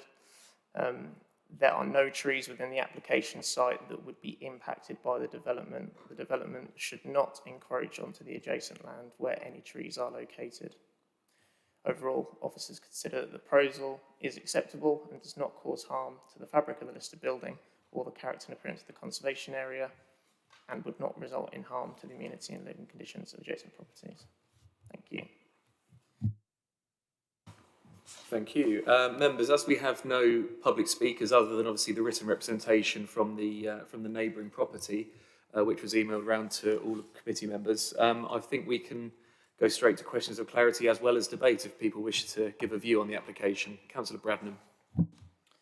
Thank you, Chair. The reason I asked Mr. Chenery to pause in his presentation is because the geography of this site is not that easy to understand, particularly because the view from the road looks at the gable end of the main building, and as you look down towards the main building, there is an existing extension that is in current use, and this proposal deals with the black roofed building behind that, which is adjoining the boundary with the neighbour who has raised an objection. And I would dispute the statement this is not this is a continuation of the current residential use. I accept that there is current residential use on the site, but this building certainly is not currently in residential use because it's dilapidated. I know you know that, but it's not the way it looks when you look down, because the black building that this application is the subject of is not that obvious. So my concern, I'm not saying I object to this, but I think we need to be careful because it is an extension of a current residential use, and it's an extension of a current residential use closer to the adjoining property and up to the boundary fence, which was not pre-existing before this application. So there is, I'm not saying it's there is an objection for any particular reason. I'm just saying the description is slightly misleading, and it's not Mr. Chenery's fault. It's or anybody's fault. It's just the nature of plan view elevation views, which look straight down through but can't distinguish between what's in front of what's behind. So it's just I am concerned that this extends the current residential use. There was also a request that the uses of rooms within this extension might be exchanged so that the bedroom would be closer to the adjoining fence rather than the living room. And I wondered if maybe Mr. Chenery could explain that a little bit to us with the plan, with the plans. Yeah, I'm not sure we could condition where the individual rooms go, the layout of the interior goes. But as I understand it, the building as it currently is has residential permission, but it's just in such a bad state it can't be used. So I don't think it's a change of use per se. But anyway, I'll defer to officers anyway. I don't know if, Tom, you want to chip in? Thank you, Chair. I'll actually bring the presentation back up, so I'll try and sort of make it as clear as possible regarding its current use. So although it is in a dilapidated state, it is currently used as storage by the current residents, but so they, I think there might be a fridge in it, or small things that wouldn't necessarily matter if it's in a poor state. But from my understanding, it is a residential aspect of the property. So essentially it is a residential use. So part of this application is not seeking to change its use in any way. It is a continuation of that form. I appreciate it is in a dilapidated state and they couldn't use it for hosting or doing anything substantial in there. But at present, it does have a residential use, and it does, like I said, it is used for storage. The proposed use, all it's seeking to do essentially is extend it beyond the sort of plane of the existing built form, but that would still be contained within sort of the existing dwelling. So although yes, there is an extension to that, it's the use itself is not any different. Regarding the rooms, the Chair is correct in the fact that it would be very, very difficult for us to condition or change the layout of those rooms. Essentially, that is entirely up to the applicant to how they sort of go about that. They would have been able to see any sort of objections. So, yeah, that kind of hopefully covers that point. If I may come back. On that plan then, I wonder if you could indicate to us where the where these photographs are taken from the objector. Yeah, I'll try my best to. Obviously, it's quite difficult given that it's from the other side, and that's obviously not part of the proposed site plan. But from my understanding, this area here is where the pergola and the seating is. So it is to the right-hand side of this. So where the current, I think on the photos that you provided by the neighbour, it does indicate the change. How accurate that is, obviously, that it's the programme that has been used is not. It's more sort of for clarity, but on here it would extend beyond that. However, I would just like to point out also on the images when it comes through that the area that is proposed is currently used as a seating area for the host dwelling. So there is a level of residential activity there that happens irrespective of whether the proposal would be allowed, essentially. But, forgive me, so looking at the picture on the left, it's the rear wall, so for us on the left-hand side of this extension of this building, that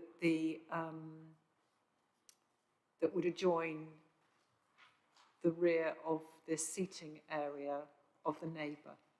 Because in the pictures that we have been sent, we can see the close-boarded wooden wall behind their fence.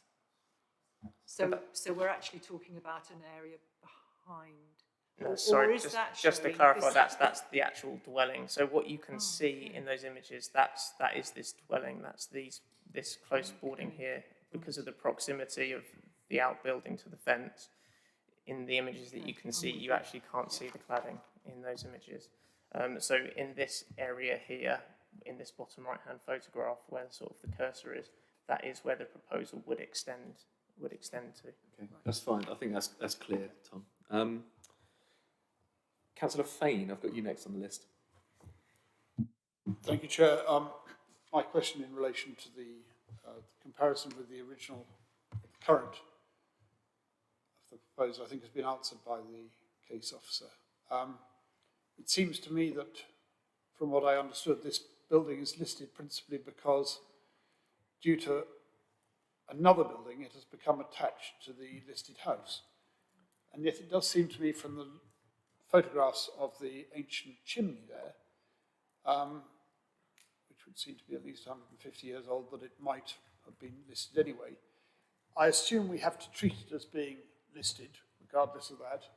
And in that case, clearly it's important that some use be found that would enable it to be conserved. And it does seem to me that the area of the small extension of the current building is actually in use by the householders for seating.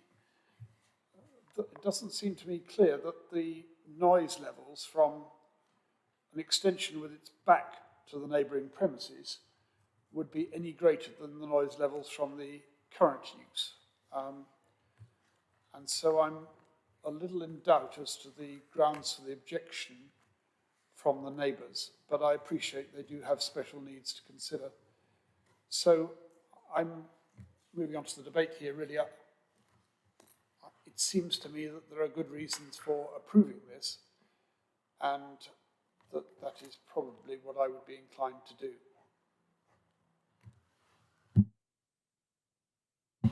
Good. Members, anyone else wish to weigh in with any points we haven't covered already in the debate? Or are members content they have enough information to make a decision on this? Councillor Bradnam? Yes, I can see that this is likely to cause disquiet for the neighbour, because it means building going on immediately on the other side of their boundary fence.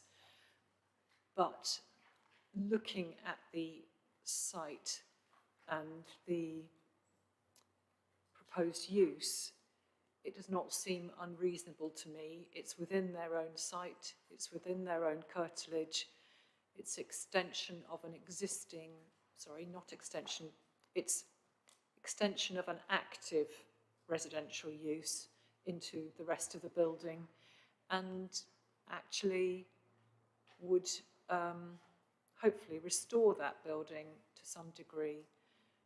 So I don't think I would have reasons to object to it on the grounds of neighbour amenity. I don't think I would feel comfortable with that. Okay. Does anyone wish to raise any objections they feel are strong enough that we should be refusing this application at this stage? Councillor Handley. I'm sorry, Chair. I just want to be quite clear in my own mind that the only reason that the building that we're talking about is listed is because it's attached to a listed building. If it was standing on its own, it would not be. Was that fair comment? That's how I understand it, officers. Perhaps some clarity can be given.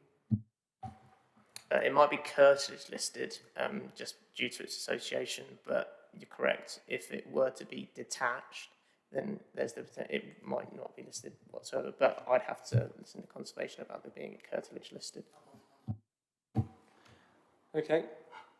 Members, I don't see anyone else wishing to contribute to the debate, so can I take it we can come to a decision on this? Sorry, Phil, before we do that, Mr. McIntosh would like to clarify something. Thank you, Chair.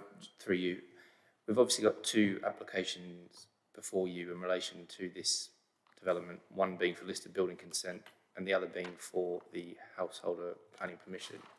I just want to be clear when members are deciding to vote on this that there are two applications which require a decision, and that the additional condition that Tom referred to in his presentation would go on to the householder permission in terms of restricting the use as an ancillary use to the existing dwelling. It wouldn't go on to the listed building consent decision. But there are two decisions to be made here. So obviously, when you take the vote, you can either do that separately, or you could take it as a listed building consent and householder planning permission that members are voting on. Up to you, Chair. I think we have to take them individually as they're two separate items on our agenda. So, but just for clarity, the item 10 that we're talking about now is for the demolition of the listed building. Agenda item 11 is for the construction of a replacement dwelling in its place. So those are the two items we're talking about now. Sorry, Councillor, do you want to come in, Councillor Fane? Right, if I may. We're talking about the demolition of a listed building. We've established that it is to be treated as listed. I can't see from the proposal that there is any intention of preserving elements of that listed building, in particular the chimney that we saw in those pictures. Am I right on that? Oh, that's correct, Chair. There's the building in question to be demolished is obviously part of this dwelling, and it will be complete demolition. That's correct. Okay, well, members, we have a recommendation in front of us, which is on page 190, and that is to approve the application to demolish the listed building with the two planning conditions that are listed below. Councillor Brown. Thank you very much, Chair. Our understanding of these two applications would have been easier if maybe, I just wanted to clarify, we've just had the distinction between the demolition and the build. We've had them identified, but in the proposal it is described exactly the same for both of these applications, with the exception of the suffix LBC or H full. So, well, and the number. So I just wanted to clarify, if this one that you're about to take a decision on is purely for the demolition of the list, that's one thing. But if we were going to be straying into the matter of the extension, I would like to add, in whichever of these applications is appropriate, a condition that the extension building should remain subsidiary to the main build. Sorry, the extension should remain subsidiary to the main building in perpetuity. Well, that'll be the next application, I think. Okay, I'll mention it then. Thank you. But Tom, perhaps some clarity for members might be helpful. Sorry, just to clarify, so the listed building consent, that does include the extension as well, because that would connect to the listed building itself. So although the listed building consent and the full, they both relate to the partial demolition of the listed building, because although it's connected, it's only the partial demolition of the listed building. And then obviously it is then the extension as well. So both the extension and the demolition are part of both applications, because the extension is connected to the listed building.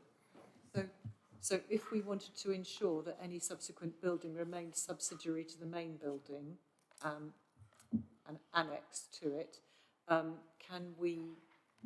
does it need to be put in both these decisions or just the second one? It would just have to be the householder full application. It wouldn't necessarily need to be put on both. Okay. So, as mentioned, members, we have a recommendation of approval on page 190, subject to the planning conditions listed below. This is 10. Members, again, I'm going to ask if anyone wishes to either vote against this recommendation or abstain on it. No. So can we take that by affirmation that this is approved? Agreed. Agreed. Okay, so that application is unanimously agreed. So we'll move swiftly on then to agenda item 11. Sorry, before we move swiftly on, I'm having a few connection issues. The stream is still live, but it's just Yep, sorry members, we're going to break for 5 minutes while we sort out some technical issues. So if we come back at, say, 20 past by that clock, and we'll start again then. Thank you.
Thank you very much and welcome back to South Cambridgeshire District Council's Planning Committee. We are up to agenda item 11 in our papers, which is 191. But before we start, members, I need to ask permission, as we've gone over the 4-hour mark, that members are content to continue with the meeting. Agreed. Agreed. Okay, we will continue. So agenda item 11, we're in the same site, 4 West Ratting Road in Balsham. This is the second part of the application we just discussed. So with that, I will hand over to the same officer, Tom Chenery, to present this one to us. Over to you, Tom. Thank you, Chair. So the application seeks the full planning permission to demolish the existing timber framed outbuilding, which is part of the listed building by virtue of an extension which connects the two. The application is before members as it seeks to demolish part of the listed building.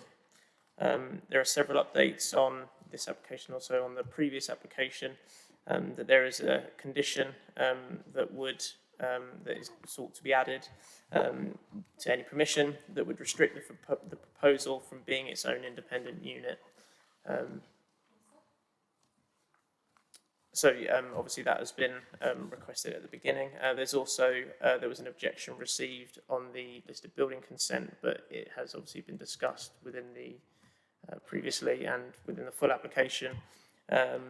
This objection was circulated to members and there were several objections raised which have been discussed on the previous application.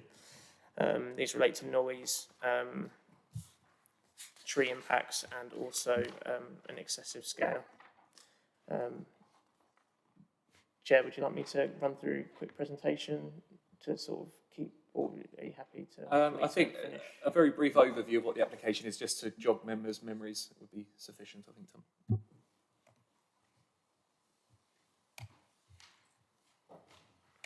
Apologies. So the application is the site is the one etched in red. As highlighted on the GIS map, the hatch indicates that it's a listed building. It is also within the conservation area of Balsham.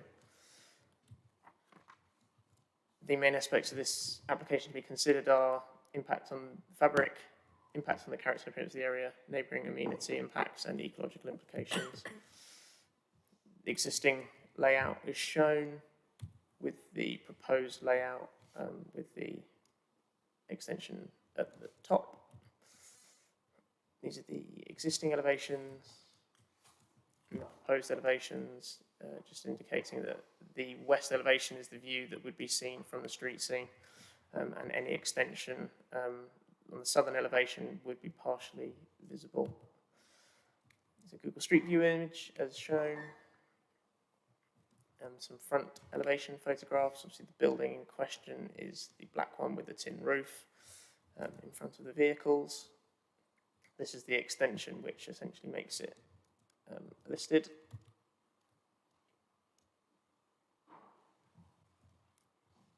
Sorry, the presentation is being slow. I have moved on to the next slide. You've got the outbuilding again in closer images. The amenity area of the garden is currently where the proposed extension would be. So there is a degree of sort of residential noise in this location already. As discussed in the previous application, obviously there was a neighbour objection. So the points have already been raised and discussed, but these do relate to excessive noise and tree protection issues. There have been no objections from consultees. Just to once again reiterate, we have considered the neighbour objection. We consider that the proposal is no close in proximity. There's not an intensification of the residential use. Any noise on site is expected in a location such as this, and there are no trees within the application site that would be impacted, and the development would not encroach onto any land where there are trees located. Overall, officers are consider that the proposal would not cause harm to the fabric of the listed building or character and appearance of the conservation area, and would not result in harm to the amenity and living conditions of the adjacent properties. Thank you, Chair. Thank you very much, Tom. Members, obviously we don't have any public speakers on this, but we, as with the previous application, have all received the correspondence from the neighbour outlining their concerns. Members, we have had a discussion about this at the previous application. I just want to ask members if they have anything further they wish to ask about this particular application that may differ from the discussion we've already had on the previous one. Councillor Bradnam. Thank you, Chair. I observe from the ground plan of this proposed extension that it comprises a bedroom, a bathroom and a sitting room with a utility and boot room through to the main building. And I would ask, and I know you've mentioned this, Mr. Chenery, but I would ask that we add a condition that this extension, the use of it should always be subsidiary to that of the main building. So, Tom, I know you mentioned at the beginning of the presentation you were looking to add a condition regarding limiting the use of the building. Perhaps you might expand on that, because I think that probably does cover what Councillor Bradman is asking for. Yeah, that would cover essentially what you're requesting. So the condition would limit the extension slash annex to only be part of the dwelling as a whole, and you wouldn't be able to separate it as its own independent unit. That planning condition covers that. For clarity, the reason I'm asking for that is that I have seen a number of applications for similar changes of use of associated outbuildings, which have ended up being rented out as Airbnbs, and that in itself is not a problem, but the additional cars are, and this is a particularly constrained site for parking. So if it's for the use of the existing residents, that's, I'm sure, is fine, but it would not be acceptable if new additional people were coming to this location. Thank you. Agreed. I think the condition Tom wants to add in does cover that. Members, do we need any further debate on this? No? Can we go to the vote on this one, please, members? Oh, clarification. I thought you were waving me on. Okay. Councillor Hawkins, please. Thank you, Chair. It's just taking into some of the concerns that have been raised by the neighbour. Because I haven't seen anything about sort of, I guess for bigger sites we ask for a construction and management plan, but there isn't anything on this one because they're concerned about the effect of the building works on their space and the trees and stuff like that. So is there anything we can do about that at this point? I think Phil's poised to come in. Through you, Chair.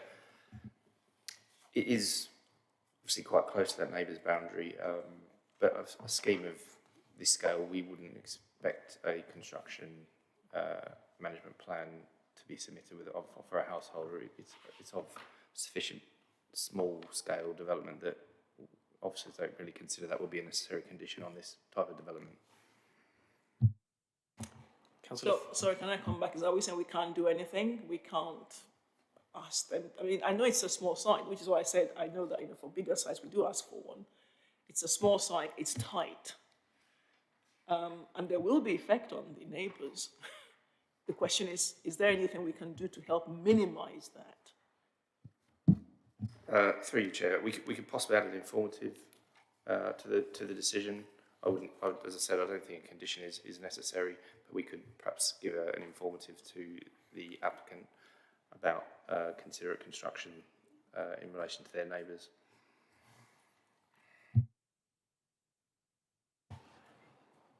Councillor Fain, please. Chair, there have been a number of cases where this committee has taken a different view on the appropriateness of adding a condition as to timing of construction works. Yes, the convention is we only do that with larger developments, but I think the committee has in the past agreed that often the works themselves can be more intrusive when you have a house like this or works like this very close to another premises, and that therefore that condition should be imposed. As you say, the alternative would be and informative. But there is a risk, of course, that that would not be, there would be no means of enforcing this were this to prove to have problems for the neighbours. On the other hand, I suspect that the limitations of working hours that would normally be approved or considered might not be relevant in this particular case because of the nature of the concern about the that has been expressed to us by the neighbour, which is quite specific. So I'm in two minds about that point. Okay. Councillor Brandon, please. Thank you, Chair. We're just looking at this plan again, and it reminds me again why I asked for the condition for subsidiarity, because what I also notice is that in the northern corner of the building, there's depicted a staircase which obviously goes up into the roof space, which at that point would be, of course, limited because it's in theory only a one-storey building, but with a pitched roof. And it just makes me wonder if, you know, what the intention is for the use of that roof space, which in turn reinforces my concern about the ultimate use of this building. But do you know if there's been any, you know, that is a staircase, isn't it, in the bottom left-hand corner of the drawing of the plan? Can we have it on screen, please?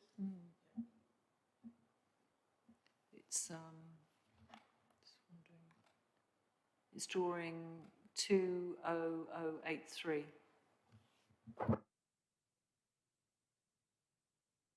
Wasn't in your presentation? Or maybe it wasn't. Was it? Yeah. Okay.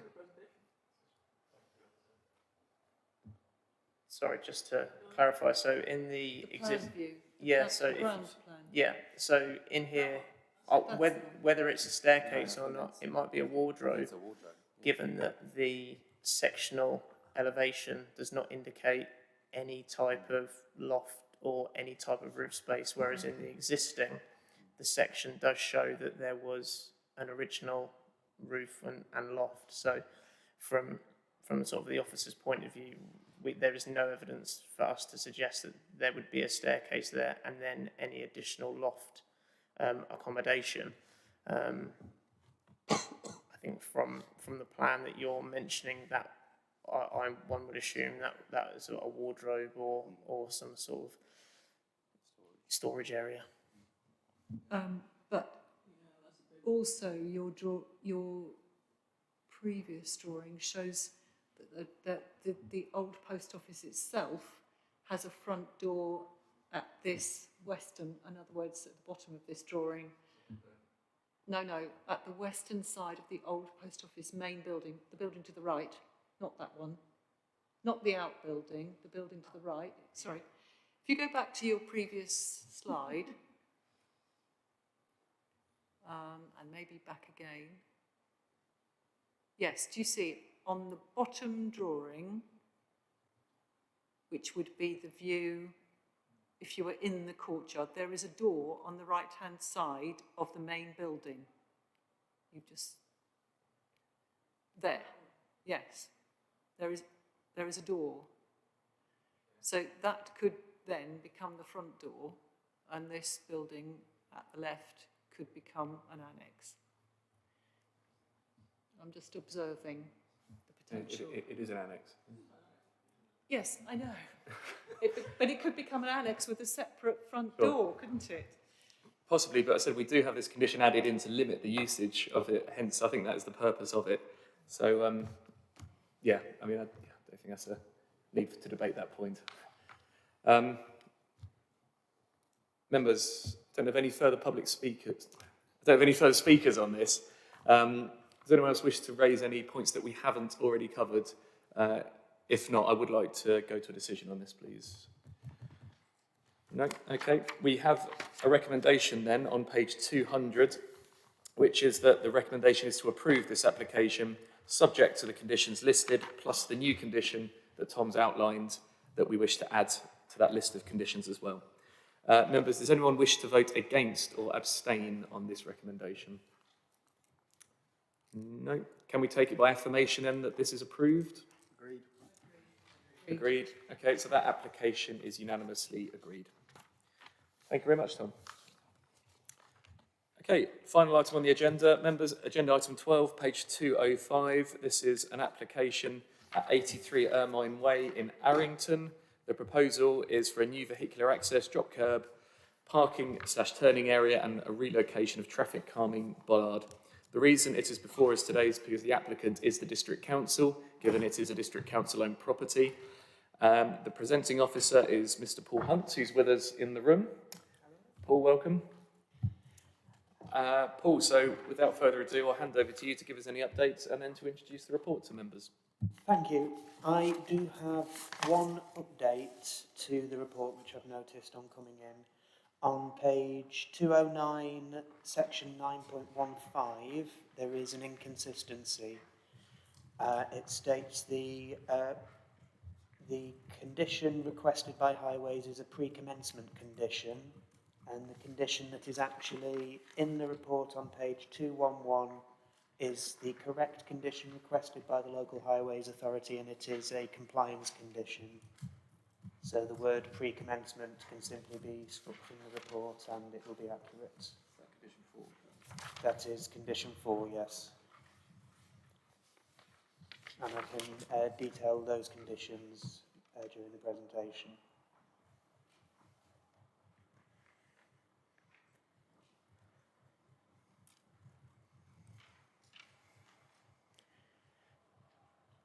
Thank you. So, yes, the site is on the western side of Ermine Way, which is the A1198. As an A road, the drop curb does require planning permission. It's one of 10 council houses on that side of Ermine Way, and the site is in the development framework of Arrington Village. As seen from the aerial photo, the majority of houses in the street have a vehicular access. However, the application site, which is in the centre of the photo, has a traffic calming chicane feature with 2 bollards in front of it, which is the likely reason that it was never given a vehicular access. My car here, you can see, parked in with permission in the neighbour's driveway. And the site is on the left-hand side of that. The road is incredibly straight, and as you can probably see from the photograph on the right, the houses have a slight slope upwards, slightly higher position than the highway. And the proposal is to remove a 3-metre section of hedge and to reduce the height of a further 2 metres of hedge to allow the access, to relocate one of the traffic calming bollards, as indicated in red on the highway, and to install the driveway, as indicated, with a compacted gravel, which would be a roughly permeable feature, and 5 metres of permeable asphalt as required by the local highway authority to prevent gravel tracking into the road. In terms of design and context, officers believe that this would not stand out at all, given that most other houses in the street have a driveway and there's no uniformity in the design, and we have no objection from the local highway authority with the request for 2 compliance conditions, that the falls and levels would not allow water onto the highway, and that the first 5 metres are a fixed material. And yes, there's a separate licence required, and that would be an informative we should add to the decision. Okay. Thank you very much. Thank you, Paul. So, probably worth noting that if members were here at the last planning committee meeting, we had a very similar application, I think 4 or 5 houses down the road. So I think what this application is seeking to do is essentially formalise the parking arrangements that other houses on that road have. Is that correct? That is correct, yes. Okay. Good. I thought I'd jog members' memories if they were here at the last meeting. Indeed. We have no public speakers on this, members, but you'll see the parish council is supportive, as I understand the local member is too. Members, do we have any questions of clarification, or Councillor Bradman? Thank you. And yes, I too was having deja vu, but the only difference was these bollards. And I just wanted to note that I imagine the bollards are there because otherwise people would go very fast along this very straight road, which means that if there was any suggestion we were going to remove these, then cars would return to driving very fast along here. But that's not what we're proposing. We're proposing taking out one bollard to make the access, but leaving the other in. And also, I note that highways, I don't know if they've been consulted, but they appear no objection's been received. So presumably that means they're all happy about the implications of a car coming out on this road. So I have no objection to this, and I think we should approve it. Good. Are members generally in agreement, or do we need debate on this? Councillor Khan. I'd like to ask for a clarification. The bollard is it the bollard being moved or removed? It's being moved. It's being Paul, perhaps you could indicate on the drawing up here. Yes, I have noted. I do apologise. I would put in a condition that the second bollard, which is waiting for my mouse on the screen, the second bollard is currently in the grey location, and I would recommend the council condition that it is moved to the red location as indicated on the plan before the driveway enters first use. And yes, the position of the bollards does prevent people mounting the curb to drive at speed down the road. Paul, just for clarity on that, we have condition 5 in our papers, which says the access hereby permitted shall not be first used unless and until 2 number bollards have been erected in the highway. Would that adequately cover what you've just described? I believe so. Yeah, yes. okay. Fine. Does that answer your question, Councillor Khan? Good. Thank you. Can we have a vote? Members, does anyone wish to vote against or abstain on this? The recommendation is approval. No? Can we take it by affirmation this is approved? Agreed. Agreed. Good. Unanimously approved. Members, we don't have an enforcement report given we had a meeting 2 weeks ago. Our next meeting is Wednesday the 13th of July. We don't have any other business on our agenda, so it just leaves me to say thank you to members and to officers and to our public speakers who took the time to address us today. Thank you very much.